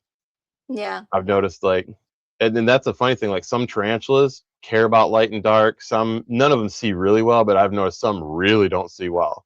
Yeah. Yeah. Some of them, like in back on the shipping note before we go too down that rabbit hole, how you ship animals matters, folks. This is a big deal. I've got one of my Arizona blondes is normal. The other one, I'm pretty sure, has whatever version of neurological damage that tarantulas can have. I'm her forever home. She'll never go anywhere. Because I joke all the time, she's my derposaur. She falls off her own log. She really does. And I got to put food right in front of her sometimes to make sure she eats. Mm. And she just, and once you've been around animals a while, you can tell when an animal is off and not quite right. I'm hoping maybe, and she didn't stress molt, which I don't understand. I thought for sure she would have once we got her. And when I got her, she was not as well off as what I would like to have seen. But I knew she was wild caught, knew where she came from. Was a bit of a gift. So we fed her up, got her right, and she looks good, but never quite got there as far as it goes. And everybody that's owned an animal knows, like, once you've dealt with a lot of animals, you can kind of tell that when an animal's a little bit off. So getting shipped right matters. And I guarantee that poor animal just got thrown in little box, little crate, little whatever, just like a whole bunch of them did. And they got rattled till they got wherever they were going. That's a good comment there. Do you have any advice on removing an egg sac? I happen to get a wild curly hair. Okay. And she just dropped an egg sac 4 days ago. Maybe any tips on removing it? Yes, removing it. Introduce the straw first. So get your paintbrush and your straw and the tongs. So either or, use either or. Use the straw first. So get your tongs, use the hand that you're going to grab the egg sac first, and then use the straw to put the straw in between. Like if she's holding onto it, put the straw in between her two pedipalps, the front two legs. Hold it down and then grab the egg sac carefully at at a corner, and then just yank it out. Don't worry, the eggs are going to be fine. Just yank it out and hold the tarantula with the straw. Or introduce a big, big, big food item. And if she takes it, that's your opportunity to get the egg sac. Another method is, it's going to sound a little barbaric, but it's not. Waterboarding. Waterboarding. Okay, so misting them on top. No, you try to fill up the entire enclosure with water just up to the point where she actually starts to move. When you see her start to move, and if she leaves the egg sac, go ahead and grab it. So tarantulas don't like the feel of like something wet, muddy and stuff like that, so they're going to move, right? Hi, Santos. So if you fill up the enclosure up to where you see it like flooding, and if she moves, go ahead and grab it. You can try that. Other than that, the best way is to introduce a big food item and let her and even if she doesn't eat it, she'll go ahead and attack it, and that's your opportunity to grab the egg sac. Because they'll think it's a threat to their baby, so she'll attack it just in the. I've seen people use like a little card, like I don't want to say card, yes, like a piece of yeah, cardboard or like, something not super big, but not like, 6x6, because you want to make it long enough. She's not going to come up the top of that card as you as a threat and then you get bit. But, So yeah. yeah. Do you know the cut method for keeping the eggs? So there's two methods. Yeah, she's is down in she's in a burrow. Okay. Ooh. Yeah. So So do first, the yeah, you're water. gonna have to get her out. Yeah. Drown her basically. So waterboard her. She'll come out once you don't worry about the eggs. The eggs are gonna be fine. The egg is gonna be fine. So dump water in there slowly and wait until it rises. If she comes out, that's your opportunity to grab the egg.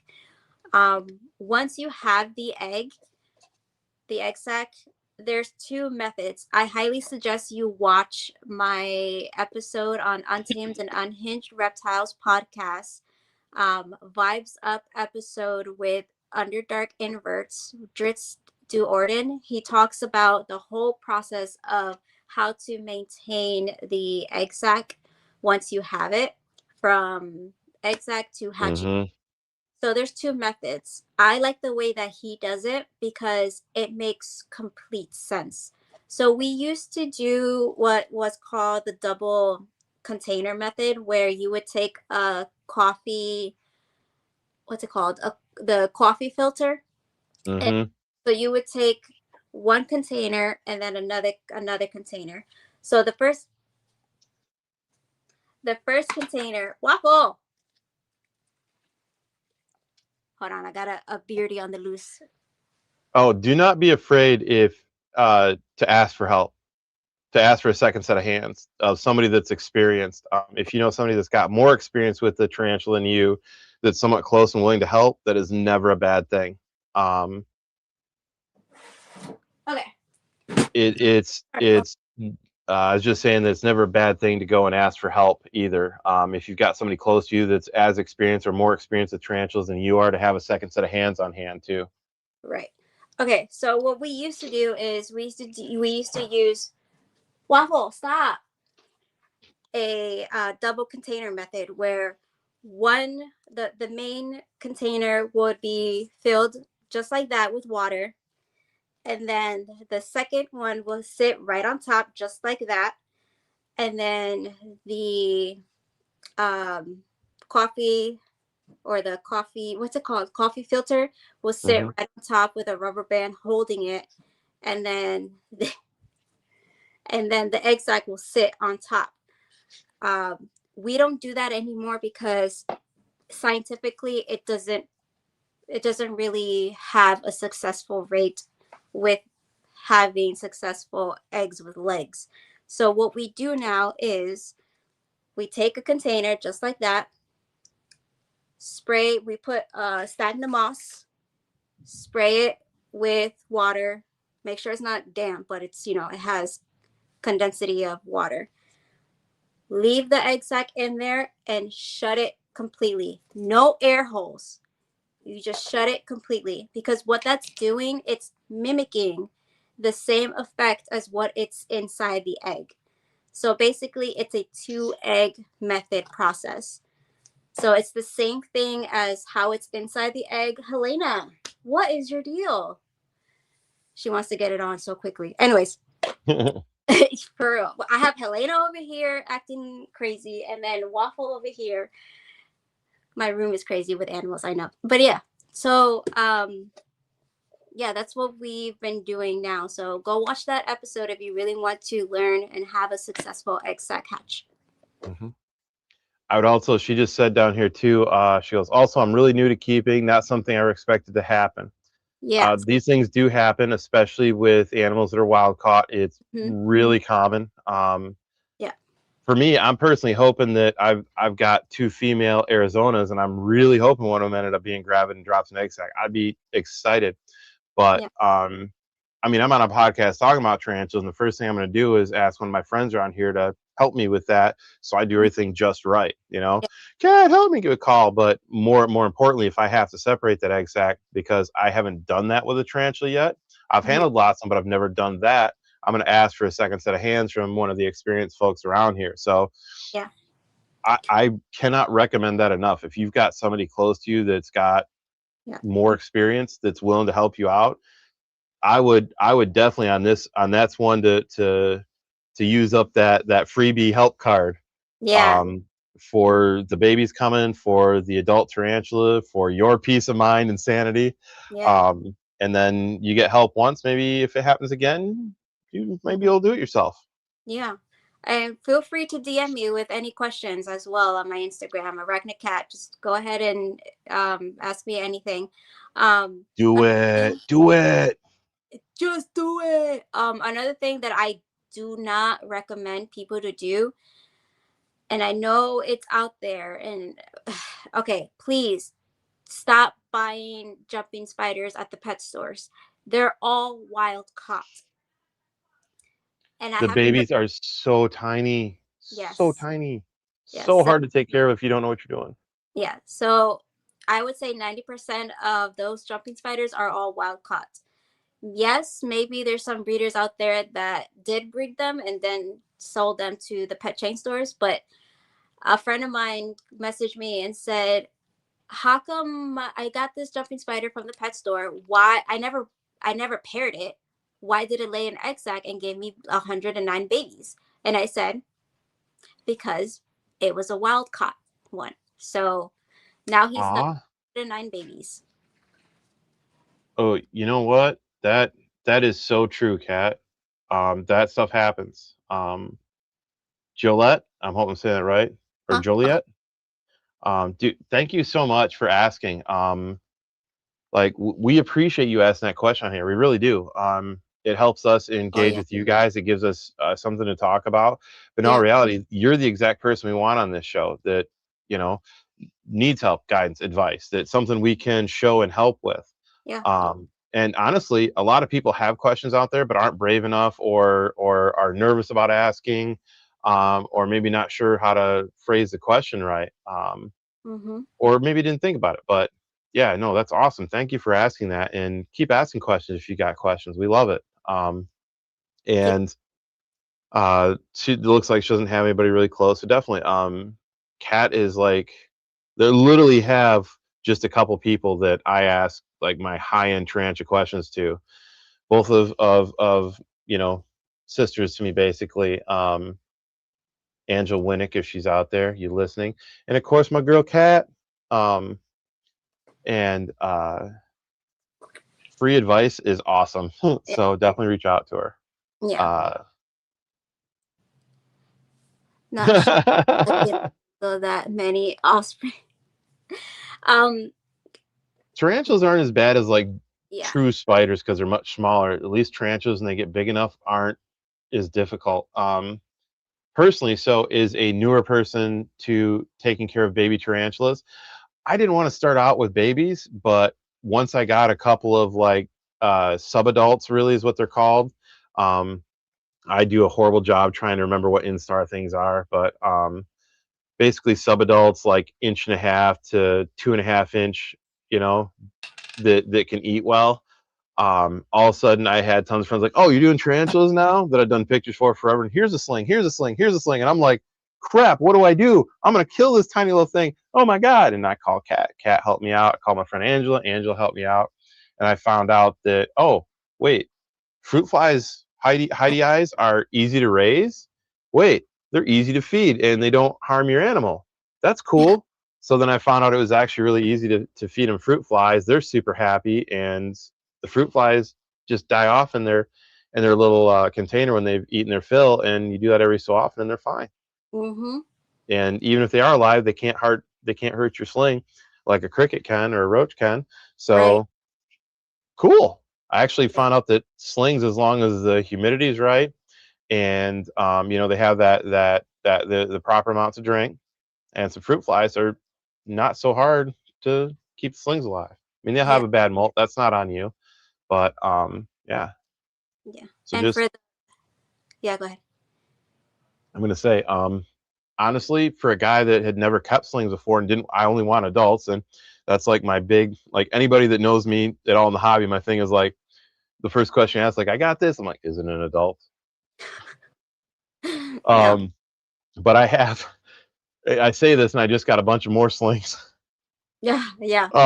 coming. So because I just started up my fruit fly cultures again, and I'd literally just gotten all my slings up into sub-adults where they all ate crickets and we were done with them. And uh, now I'm back into fruit flies again. So it's not as bad as what you think. Okay, so you said it's a curly hair that has the egg sac. So the Tillicado abopolosis, they have range between 80 to 100 babies. Okay, so the consensus is when it comes to how many eggs are viable and how many babies will survive after eggs with legs and hatching and instars.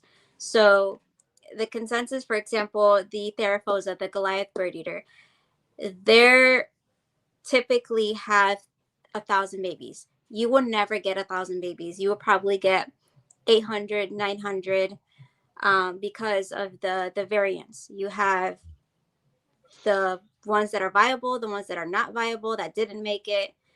So, okay. So yeah, you're going to have probably between 80 to 100 babies. And it could be a phantom egg sac where there's no babies at all in there. So if there are babies in there, I wish you the best. It's a lot of work. After, like, you do have to wait 45 to 60 days for it to open the egg sac.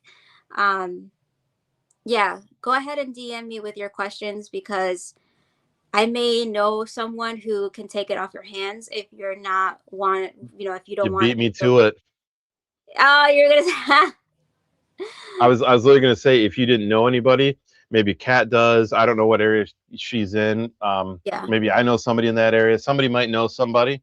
And the other thing you can do is always show up to Reptile Expo too and look for Yes. somebody to talk to people and get a general idea of who's who, and tell them literally what you got going on. If they want an egg sac, be like, "Would you like my babies, sir?" Actually, go ahead and email Tom Patterson at hardcorearachnids.com. Go ahead and email him, and maybe he'll be happy enough to take it off your hands. Illinois. Yeah. Tell him I sent you. He's like, Hey, "Kat, what are you doing to me?" Jolette, if you're in Illinois, make sure you stop by Tinley Friday or Saturday and look for the big dork in a shirt like this and say, "What's up?" Jealous. But I'm jealous. what are we helping you out with, Sean?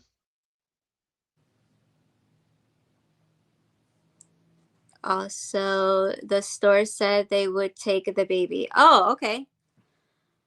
As long as it's not, I'm going to get in trouble. As long as it's not PetSmart or Petco, because very few of those are established enough or have enough people that are established up in the trade to properly take care of the animals the way they should. I said it. Yeah, I'm sorry. that's Don't true. sue me, Petco, PetSmart, for the truth, That's please. true. That's true. Oh, yep, yes, ma'am. In Tinley. What's it? You said. Sorry, baby. Tinley Park, Illinois. That is the NARBC. National North American Reptile Breeders Conference. Yep. Yeah, we're both looking up at this guy like trying to. Conference Association. Yeah. So is Tinley Park the biggest reptile show in the U.S. now? Yep. You have Pomona and you have Tinley. So Tinley is the Yeah. number one expo. Then it's the Reptile Expo. Show me reptiles expo. And then the local ones around the states. So Tinley Park's kind of nice because even though it's a huge reptile show, and I mean it is huge. Also, anybody out there, well worth the money to pay extra if you can afford it for the VIP passes in there, because you skip the enormous lines getting in there, and you can get in on Friday too. And you get in an hour early on Saturday, which is yep. I'm sorry, I gotta. Yep, Gillette. I'll be there and some other people be there this weekend. Oh, Pete, I'll be running around with my cameras and stuff. Yeah, make sure you say hi to Pete, Garden State Pythons. He's gonna be there. Ooh, definitely. Yeah, drop a message in the comments if you're going to be there in Tinley and you want to stop in and say hi. I'm 6'2", big dork with his mouth running all the time, and we'll have our J Fisherman wear on, so can't miss us. Big dudes in army green. But yeah, Tinley's awesome because it's kind of like getting that whole Vegas feeling without being stuck in a giant town like Vegas. Exactly. Right, you go down there and you get the whole big show feel. You get the whole fun of a giant expo. But once you walk outside of there, you're not dealing with all the other things that surround something like that. You're not right in Chicago. There's decent parking. There's food around there. Everything's fairly easy to access. So it's pretty cool. Yeah.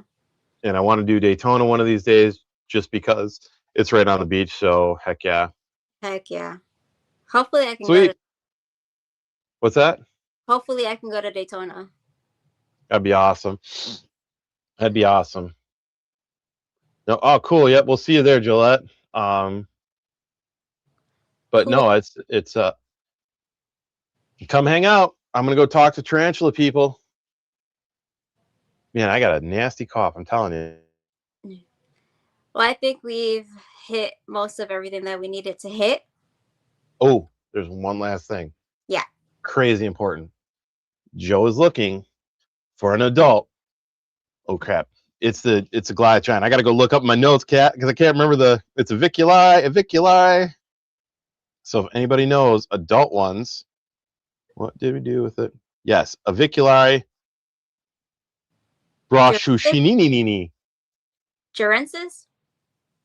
It's BRAUNSHAUSENI, also called the Goliath pink toe.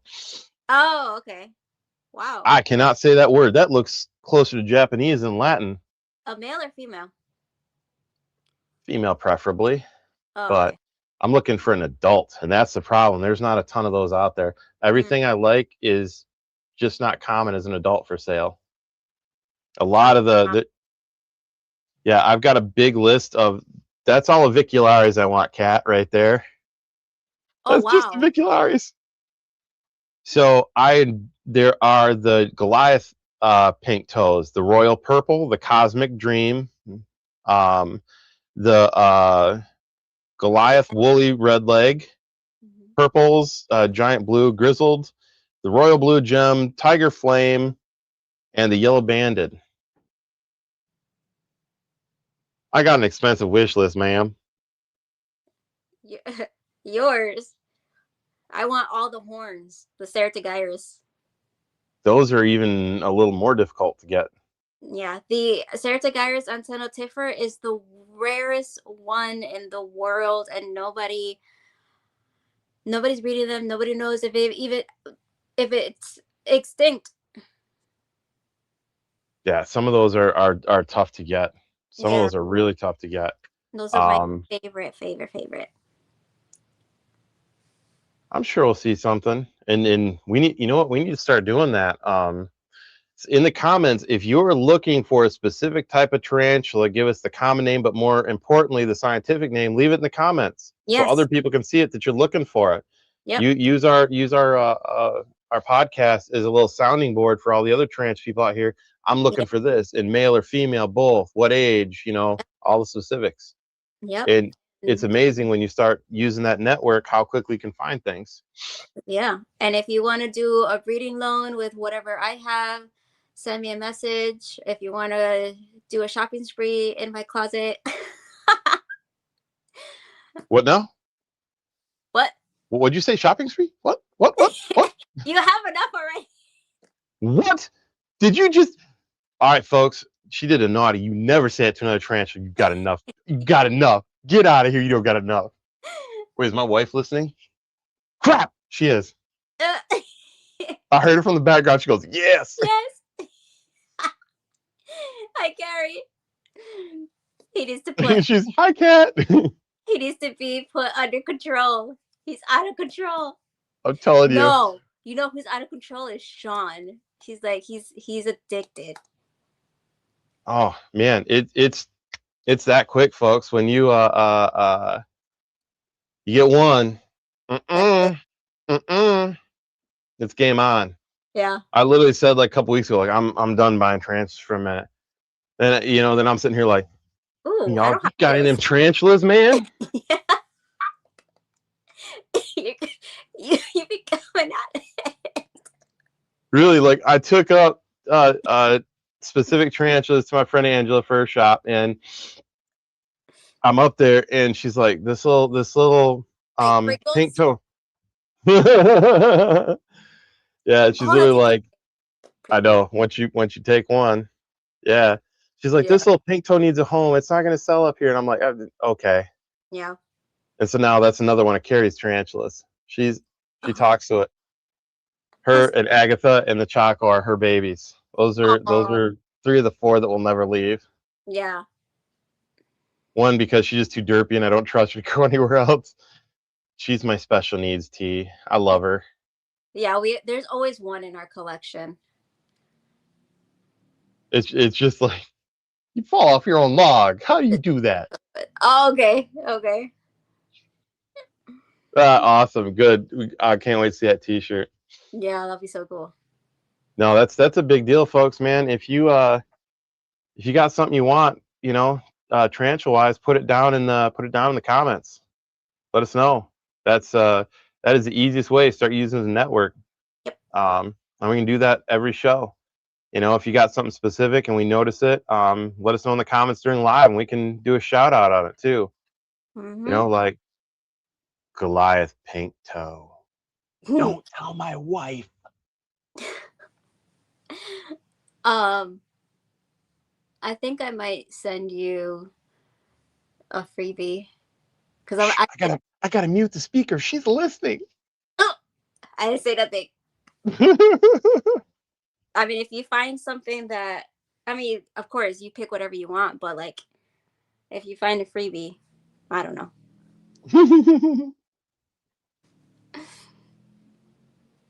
I'm gonna look like Bob the Builder soon. I'm gonna have to build like my own tarantula room. Your own rack system. And that's something like I wanna it's always good to throw shouts out to like other channels and stuff. Somebody out there that I've watched, Dave's Beasties. I Yeah. like his stuff. Yeah. I love how he does his enclosures for tarantulas, and I think far too often people are scared to give their tarantulas. This is a huge argument point right now, I've noticed, because some of the arguments come from people in the hobby that make or sell enclosures, so they don't make bigger enclosures, so they're telling people that maybe a smaller enclosure will work when maybe the animal might need a little bit bigger one. And you got folks out there that on the other end of it that don't understand their animal and give it way too big of an enclosure that, just like Kat said, and all of a sudden this animal's roaming all the time. I got muted. Okay, no. You're good. So they don't understand their animal and give them way too big of an enclosure, and that animal's wearing themselves out. Mm-hmm. Just doing nothing but burning energy, wearing themselves out hunting. Yeah. So Sorry, I fat thumbed the mute button. that's all right, man. It's all good. In the neighborhood. Right. So, but I like the fact of giving the animal the enclosure that they need and going to that extra effort of making it a really nice enclosure so that animal feels at home and safe. And I think that when you do that, you get more out of the animal, right? So Yeah. a happier animal's looks better, acts better, everything's better. And plus, too, I'm sorry, a good looking enclosure just looks nice too. Yeah. You know what you should get? Oh my God, I'm putting you on the spot. Sorry, Uh-oh. Carrie. Okay. You need an H Gigas. Oh, no. A king baboon. No, hear me out. Because you could do a water feature because they hunt fish. Why'd you have to say that? I've got a whole water setup over there. I've literally got a whole filtration pump system.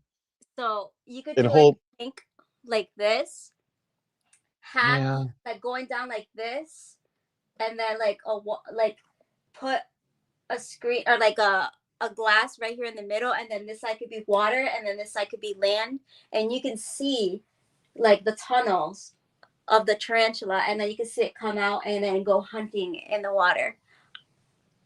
I got a whole water setup sitting here. You had to do me like that. And I've been like, what am I going to use this water feature for now? What am I going to make that's going to have this? I got this awesome pump system. Oh, look. Yeah, I started Arizona blonde, Mexican red leg, red knee, red stripe, GBV, Brazilian. Okay, I'm gonna read that comment. I'm gonna. Okay, yeah. Started with a Phonopelma calcodes, Brachypelma hamori, Brachypelma smithy, a Phonopelma samani, a Chromotopelma sinopubescens, and a Tillicado avopolosis. Oh, and a pink toe, a Ooh, vicularity. which pink toe? Avic or Avic Metallica? They're both cool. Or There's M6 still. What's that? or M6. Yeah, yeah. Why do they call it M6? Because there's different morphs with the same genus. Mm. Yeah. Mm. So there's like 1 through 6 or 1 through 4. I think it's 1, 2, 4, and then there's no 5, but there's a 6. Coloration. Yeah. Okay. Shout out to Urban Tarantulas. Our room has all of those avicularia. Sorry, Joe. But do they have adults? I think so. Damn it. Ask him. He's a friend of mine, so ask him. Tell him I sent you. Oh, man. I hope he's not at Tinley. No, he's in California. Good. I already had the guys last time I went to Tinley over at Exotics Unlimited, and they got a bunch of fun tarantulas too. And yeah, they're like, oh yeah, if you come down and take pictures at our thing, and something about tarantulas going home with me or something, and I'm like, crap. You're fine, Joliet. Grown. What? Avic. Okay. Yeah. Oh yeah, you're fine. Don't worry about yeah, don't worry about that. Hey, I appreciate you because I knew what you were talking about when you wrote it that way. Yeah, he knew. You knew. He Like, spoke if Joe. she starts reading the Latin, you literally watch me go, what? Yeah. No, that's a good group. That's a really good starter group, man. Yeah, it is. Dude, don't be like Joe. Like, my first ones were old world. That's not for everybody. Yeah. I say start with your new world. Start with, once you have your new world, your basic new worlds, and then you jump up to Acanthoscurria geniculata. That's like your advanced new world, and then even more advanced to your Theraphosa or yeah, start like that and then get into the old world, because I mean you do have some old worlds that are chill and stuff like that, but You do. yeah, to protect the hobby and to protect yourself and the animal, start with Yep. the new world. Well, and you just, like we said, with each molt they can change. And I've got some of my Pulsathyria are chill as heck, and you might or might not be able to hold them. I got some like no. I had 2 Venezuelan sun tigers, which are not old world, but bite kind of like an old world. Yeah. The nastiest new world bite you can get, potency venom wise. Nice. The glass bird eater's nasty just due to the fang size. But venom potency, yeah, they win. And I got one that will crawl on me. I don't ask it to, it just does it, and it does its little thing, and then I eventually have to scoot it back in it takes a while because it doesn't want to go back in its little enclosure. Yeah. And then the other one, no, I would never, ever voluntarily touch her. Nope. So you just gave me an idea for next week's topic. List all the newer tarantulas that have the same equivalent venom potency equivalency as old world and the most. That's a good one. Yeah. That's a good one. Not a lot of. I like that. No, I mean, I mess with a lot of tarantulas, because we see a lot go through the shows and stuff, taking a lot of photos, and I don't even know, because I know this is going to be crazy. Not everybody feels to mention that, They're like, oh, they'll look, I'm like, this one's kicking lots of hairs. That's usually what I get. I'm like, okay. Yeah. When I was brand new, they at least told me old world, new world, and which is better, but you still got to learn, like, you know, oh, it's a Venezuelan sun tiger. Like, yeah, that's basically an old world. Exactly. It's gonna hurt. Yes, ma'am, you did it right. New world to start. Definitely. The only reason, and I've said this, I say it jokingly, but the only reason I started with old world, because I have messed with, handled with, worked with people for a number of years before I owned my own tarantulas. So I had prior experience in going in. The only difference was now I needed to know the husbandry. I already knew the handling, the temperament, and all those things that allowed me to do that. And I understood what I was doing and getting into very clearly, because I had messed with a ton of different kinds of old world. Ones that weren't so bad, ones that were scary. Yep. Actually, two of my favorites were baboons. Of all the old worlds that I've actually done photos of in Gillette, I do photos mobily in Reptile Expo. So I take a light box, so when they're in the worst possible environment to get a photo taken of. They've been rattled all the way down to a show, and then they get handed off to me, shoved in this, and I don't, not actually shoved, but gently massaged out of their box, but they're getting poked and prodded, people walking around the show, and they get shoved in this box that's like super bright, and here's this guy poking and prodding them. And I say all this because that's probably how I'd feel, even though I'm doing everything I can to be as gentle as possible and as kind as possible and as patient as possible. But, you know, so when they get a little miffed, I'm not mad. I get it. You know, it probably feels like, you know, some of the folks did at the old school military where they watched it online, you got all the shots and all the exams and stuff. But two of the coolest were actually baboon tarantulas. One was the dark form OBT that has that green on it. Yeah. And I hadn't owned tarantulas yet. She almost became my first tarantula because I loved her so much. She was so relaxed. Yeah. This would have been stupid, but I was confident enough that if I put my hand out, she would have let me hold her. Stupid. Stupid. Stupid. Don't do it. Yeah, buffoon. Clip it. Buffoon with a baboon. But yeah, she was that calm, and that is an amazing experience when you get an animal that's supposed to be like just crazy aggressive and is in the hobby is like, these are not happy animals, whatever. They get a really bad rap, and it was really cool. She was super chill. And the other one wasn't super happy with me, but played ball really well, was a horned baboon. So had the center horn kind of black and white. It's the one I gave you a picture of. Yeah, the Ceratic Irish Marshali. That thing was amazing. Once it figured out, like, if I just hold still, he'll leave me alone. And it let me take all the photos I wanted. I got a really great photo. So oddly enough, were two of my favorites at a mobile show. I've had a couple of the Postal Theories are easy here in my own studio because it's relaxed in here and they get to relax, and I have cork bark and all kinds of setups where they can feel at home on. But for animals that are in that kind of environment, oddly enough, it was two of the ones that everybody says are supposed to be really grumpy.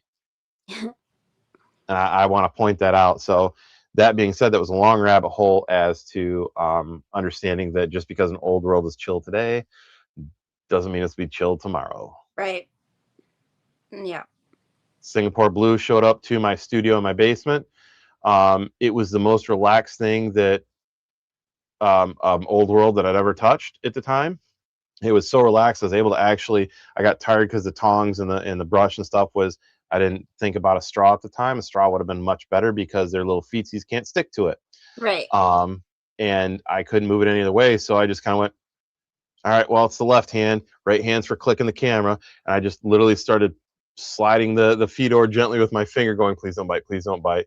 And relaxed enough that fine, by the end of the time, I just literally pick her little leg up with two fingers and move it till I posed her and let me take all these photos.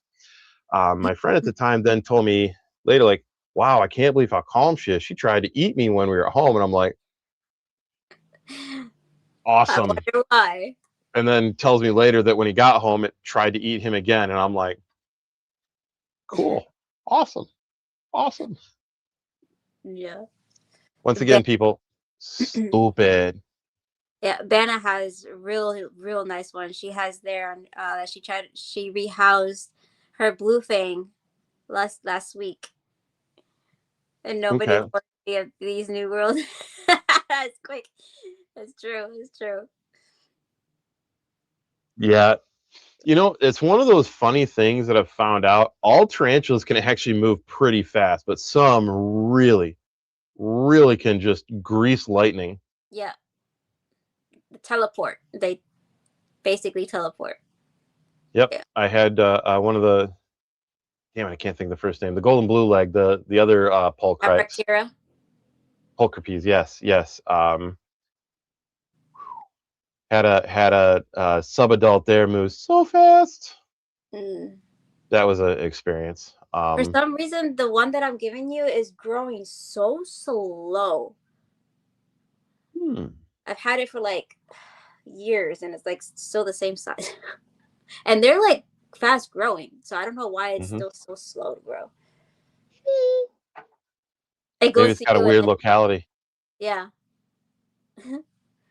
Hey, you know what? Just wants to be pretty.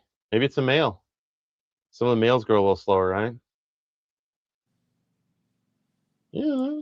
I know some males grow faster. Yeah, we'll just throw some stuff at the wall. Something will stick for good. Why not? Yeah. No, golden blue legs are so pretty, though. Yeah.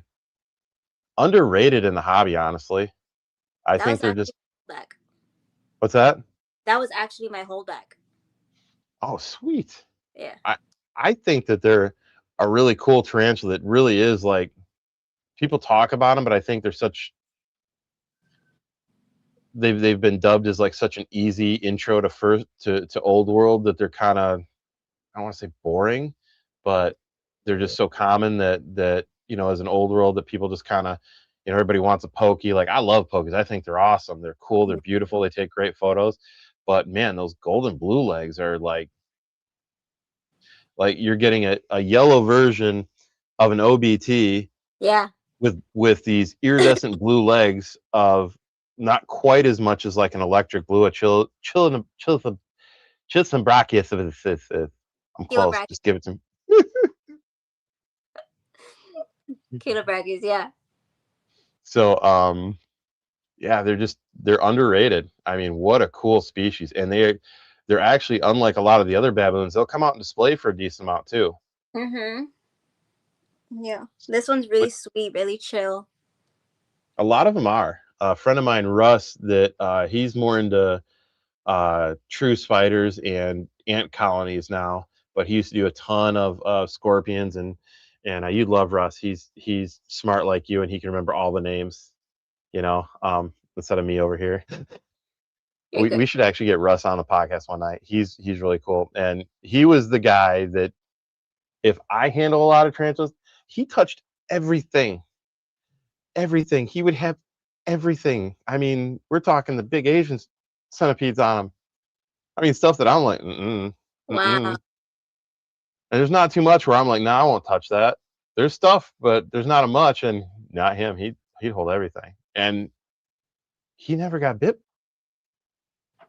It was crazy. Like, I think he's been tagged a few times, but not much. Right.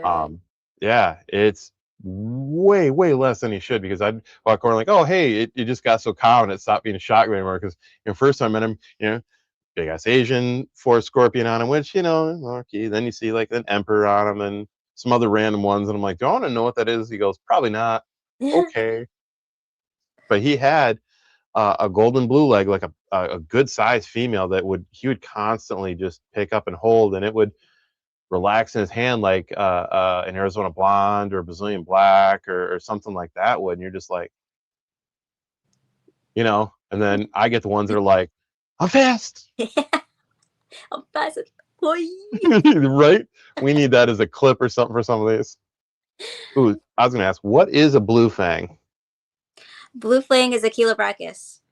One of the Chilobrachys. Okay. The species. The genus is Chilobrachys, and So they got the iridescence just like the ones I've got. Yeah.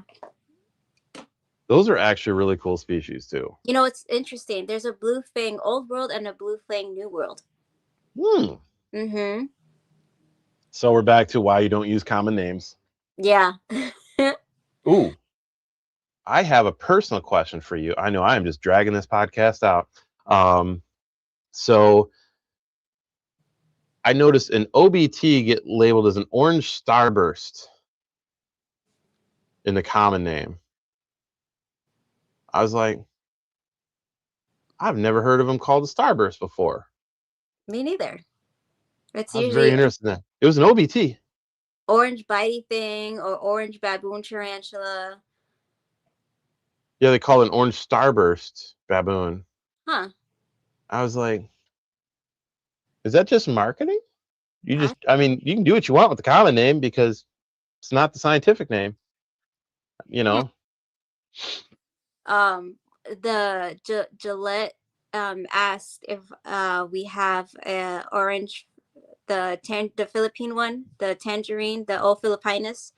I had one, yeah. Um, they they're more reclusive and more secretive than the OBT. They're more orange. They're like a matte, you know, like lipstick matte. They're like that compared to like tarantulas. Very chill though. I miss mines. Aw. Yes, there are some folks out there that Oh, yeah, um Savannah, you're right. F a boat. Jolette, do not let the I'm going to say this from a guy that doesn't know all the scientific names. Mm-hmm. Um don't worry about it. There's always a few. I've still got some people that give me some static 'cause I don't know all the scientific names. Um it is what it is. No big deal. Don't worry about it. They're jerks. Screw Yeah. them. You're learning, and if they don't want to help you on that journey, then tell them to stop gatekeeping and holding back the community. And Yep. if you're the person that did that, stop being a jerk. Yep. Some people are like me, and we're not all that smart, and it takes a while for us to learn. Don't be rude. Learn. Just learn. Right? No, I've had a similar experience. I was brand new to the hobby. In all reality, I'd kept all kinds of animals for years, but the husbandry has changed so much in the last 20 years. It's amazing and good, and very, very good that it has. I started out when a piece of AstroTurf, one of those look like little caramel candy hot rocks, were like, there you go, throw that in a water dish in there and throw some food at them. They're good to go for forever, boy. And Yeah. that was the ticket. So yeah, coming back in, nobody used Latin names back then hardly, unless you're in like that hardcore upper end of it. So I had to learn a lot, and I had somebody hate on me and said, uh, you need to learn the Latin names, man. You've been doing this for like 6 months. I'm like, I'm trying to learn all these ball python morphs, all these crested gecko morphs, all these leopard gecko morphs, Right. and I'm trying to remember the common names of these things, let alone the Latin. Are you crazy? Like, what are you thinking? Yeah. And Take your time. plus, have you seen the computer I'm holding in my hand called a camera? I'm still trying to remember all the new features on this thing. Come on. Yeah. So yeah, Fine. you're gonna have those folks. Mm-hmm. It's just meh. Yeah. And then I want to point out, I thank you, Banna, for correcting me. Yes, so I was wrong. It is not the Chilobrachus. It's the Ephebopus cyanoagathus. Okay, Jolette. So here's a prime example. She said two different things. They both sound the same to me. I think they're all spelled the same way with some Z's and some Q's and some other crap in there. I think there were some numbers too. I can't tell you. But yeah, don't worry about the names. You'll get it. Just do your best and love the animal and love what you're doing first. All right, here, I'm going to help everybody out there. I'm going to give you an easy go-to thing to tell anyone when they need a scientific name. So when I walk in, I tell everybody when they look at me and I give them my goldfish there and I go, I need dumb names. You can be like, I need Joe level names, folks. So when you walk up to a tarantula, be like, I need a Joe level name. Then if they don't understand, send them to this podcast, be like, oh, that guy, yeah, you need a Joe level name. It's fine, it's cool, man. There, yeah, me too. There you go. But all right, guys. Joe, we had a good 2-hour discussion. It was awesome. I learned a lot. And me too. What about you guys at home? Are you tired of sitting on your butt all day? Do you want to learn more about tarantulas? Well, come on down.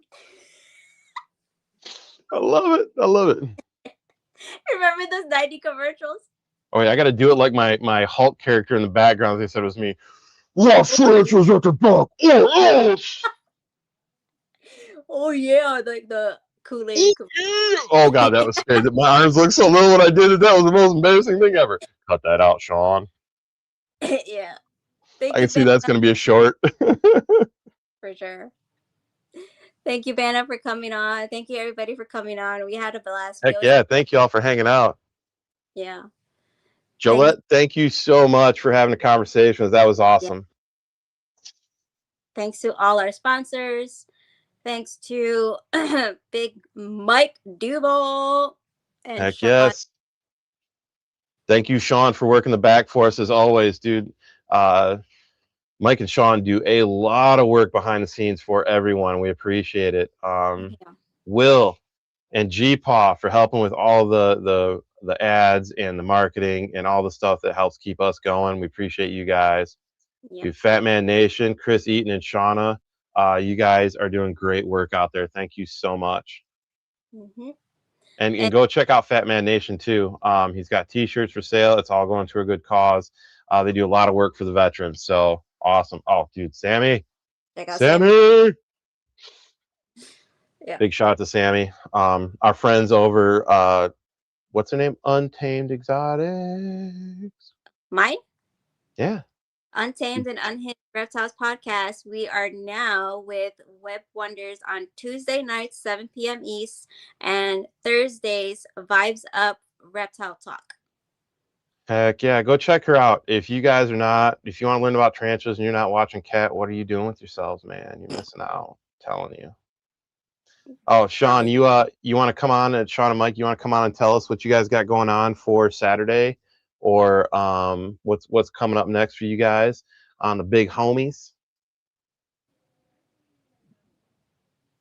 Well, as of right now, we don't really have anybody for Saturday this week due to Tinley. So, I mean, everybody's going to Tinley, you know what I mean? So it was kind of hard trying to get some guests. Okay. So, well, what's coming up next Saturday? You got anything planned for the Saturday after Tinley? For next Wednesday? Anything coming up? Big Homies Corner? Yep, Big Homies Corner. And then, Joe, we're working on your show name now. Everything's in the works. Ooh. So between the Big Homies Corner and Joe's Photoshop show, it's going to be freaking awesome. Oh, I'm telling you guys are tuning in. And I be... put a schedule up on the Instagram and all that stuff too. With the I promise to be overly caffeinated and unmedicated. Oh yeah. Hey, speaking of caffeinated, I got one of them shirts on the Etsy right now. It's called Powered by Caffeine and Dubias. And it's got a leopard gecko with a coffee in one hand. I love it. Dubia roach in the other. Go check it out. It's fire. Heck yeah, that'd be good fun. I tell you what, funny. Man. What? Uh-oh. We hear another critter. Critter number 3 is coming for you. Yeah, it's feeding night. I gotta feed everybody tonight. Yeah. Wait, is that a raccoon back there? What do you got back there? My raccoon. My cat. Big old cat, man. Yeah, he's big. I got that clingy boy and this clingy boy. Look at you, little buddies. I swear it's grown again, like another 2 inches since I saw him last. Yeah, he's the fattest one I have. He doesn't look fat. He looks just right. Well, if y'all are ready, I'm gonna hit this button. Yep. Do it. Oh.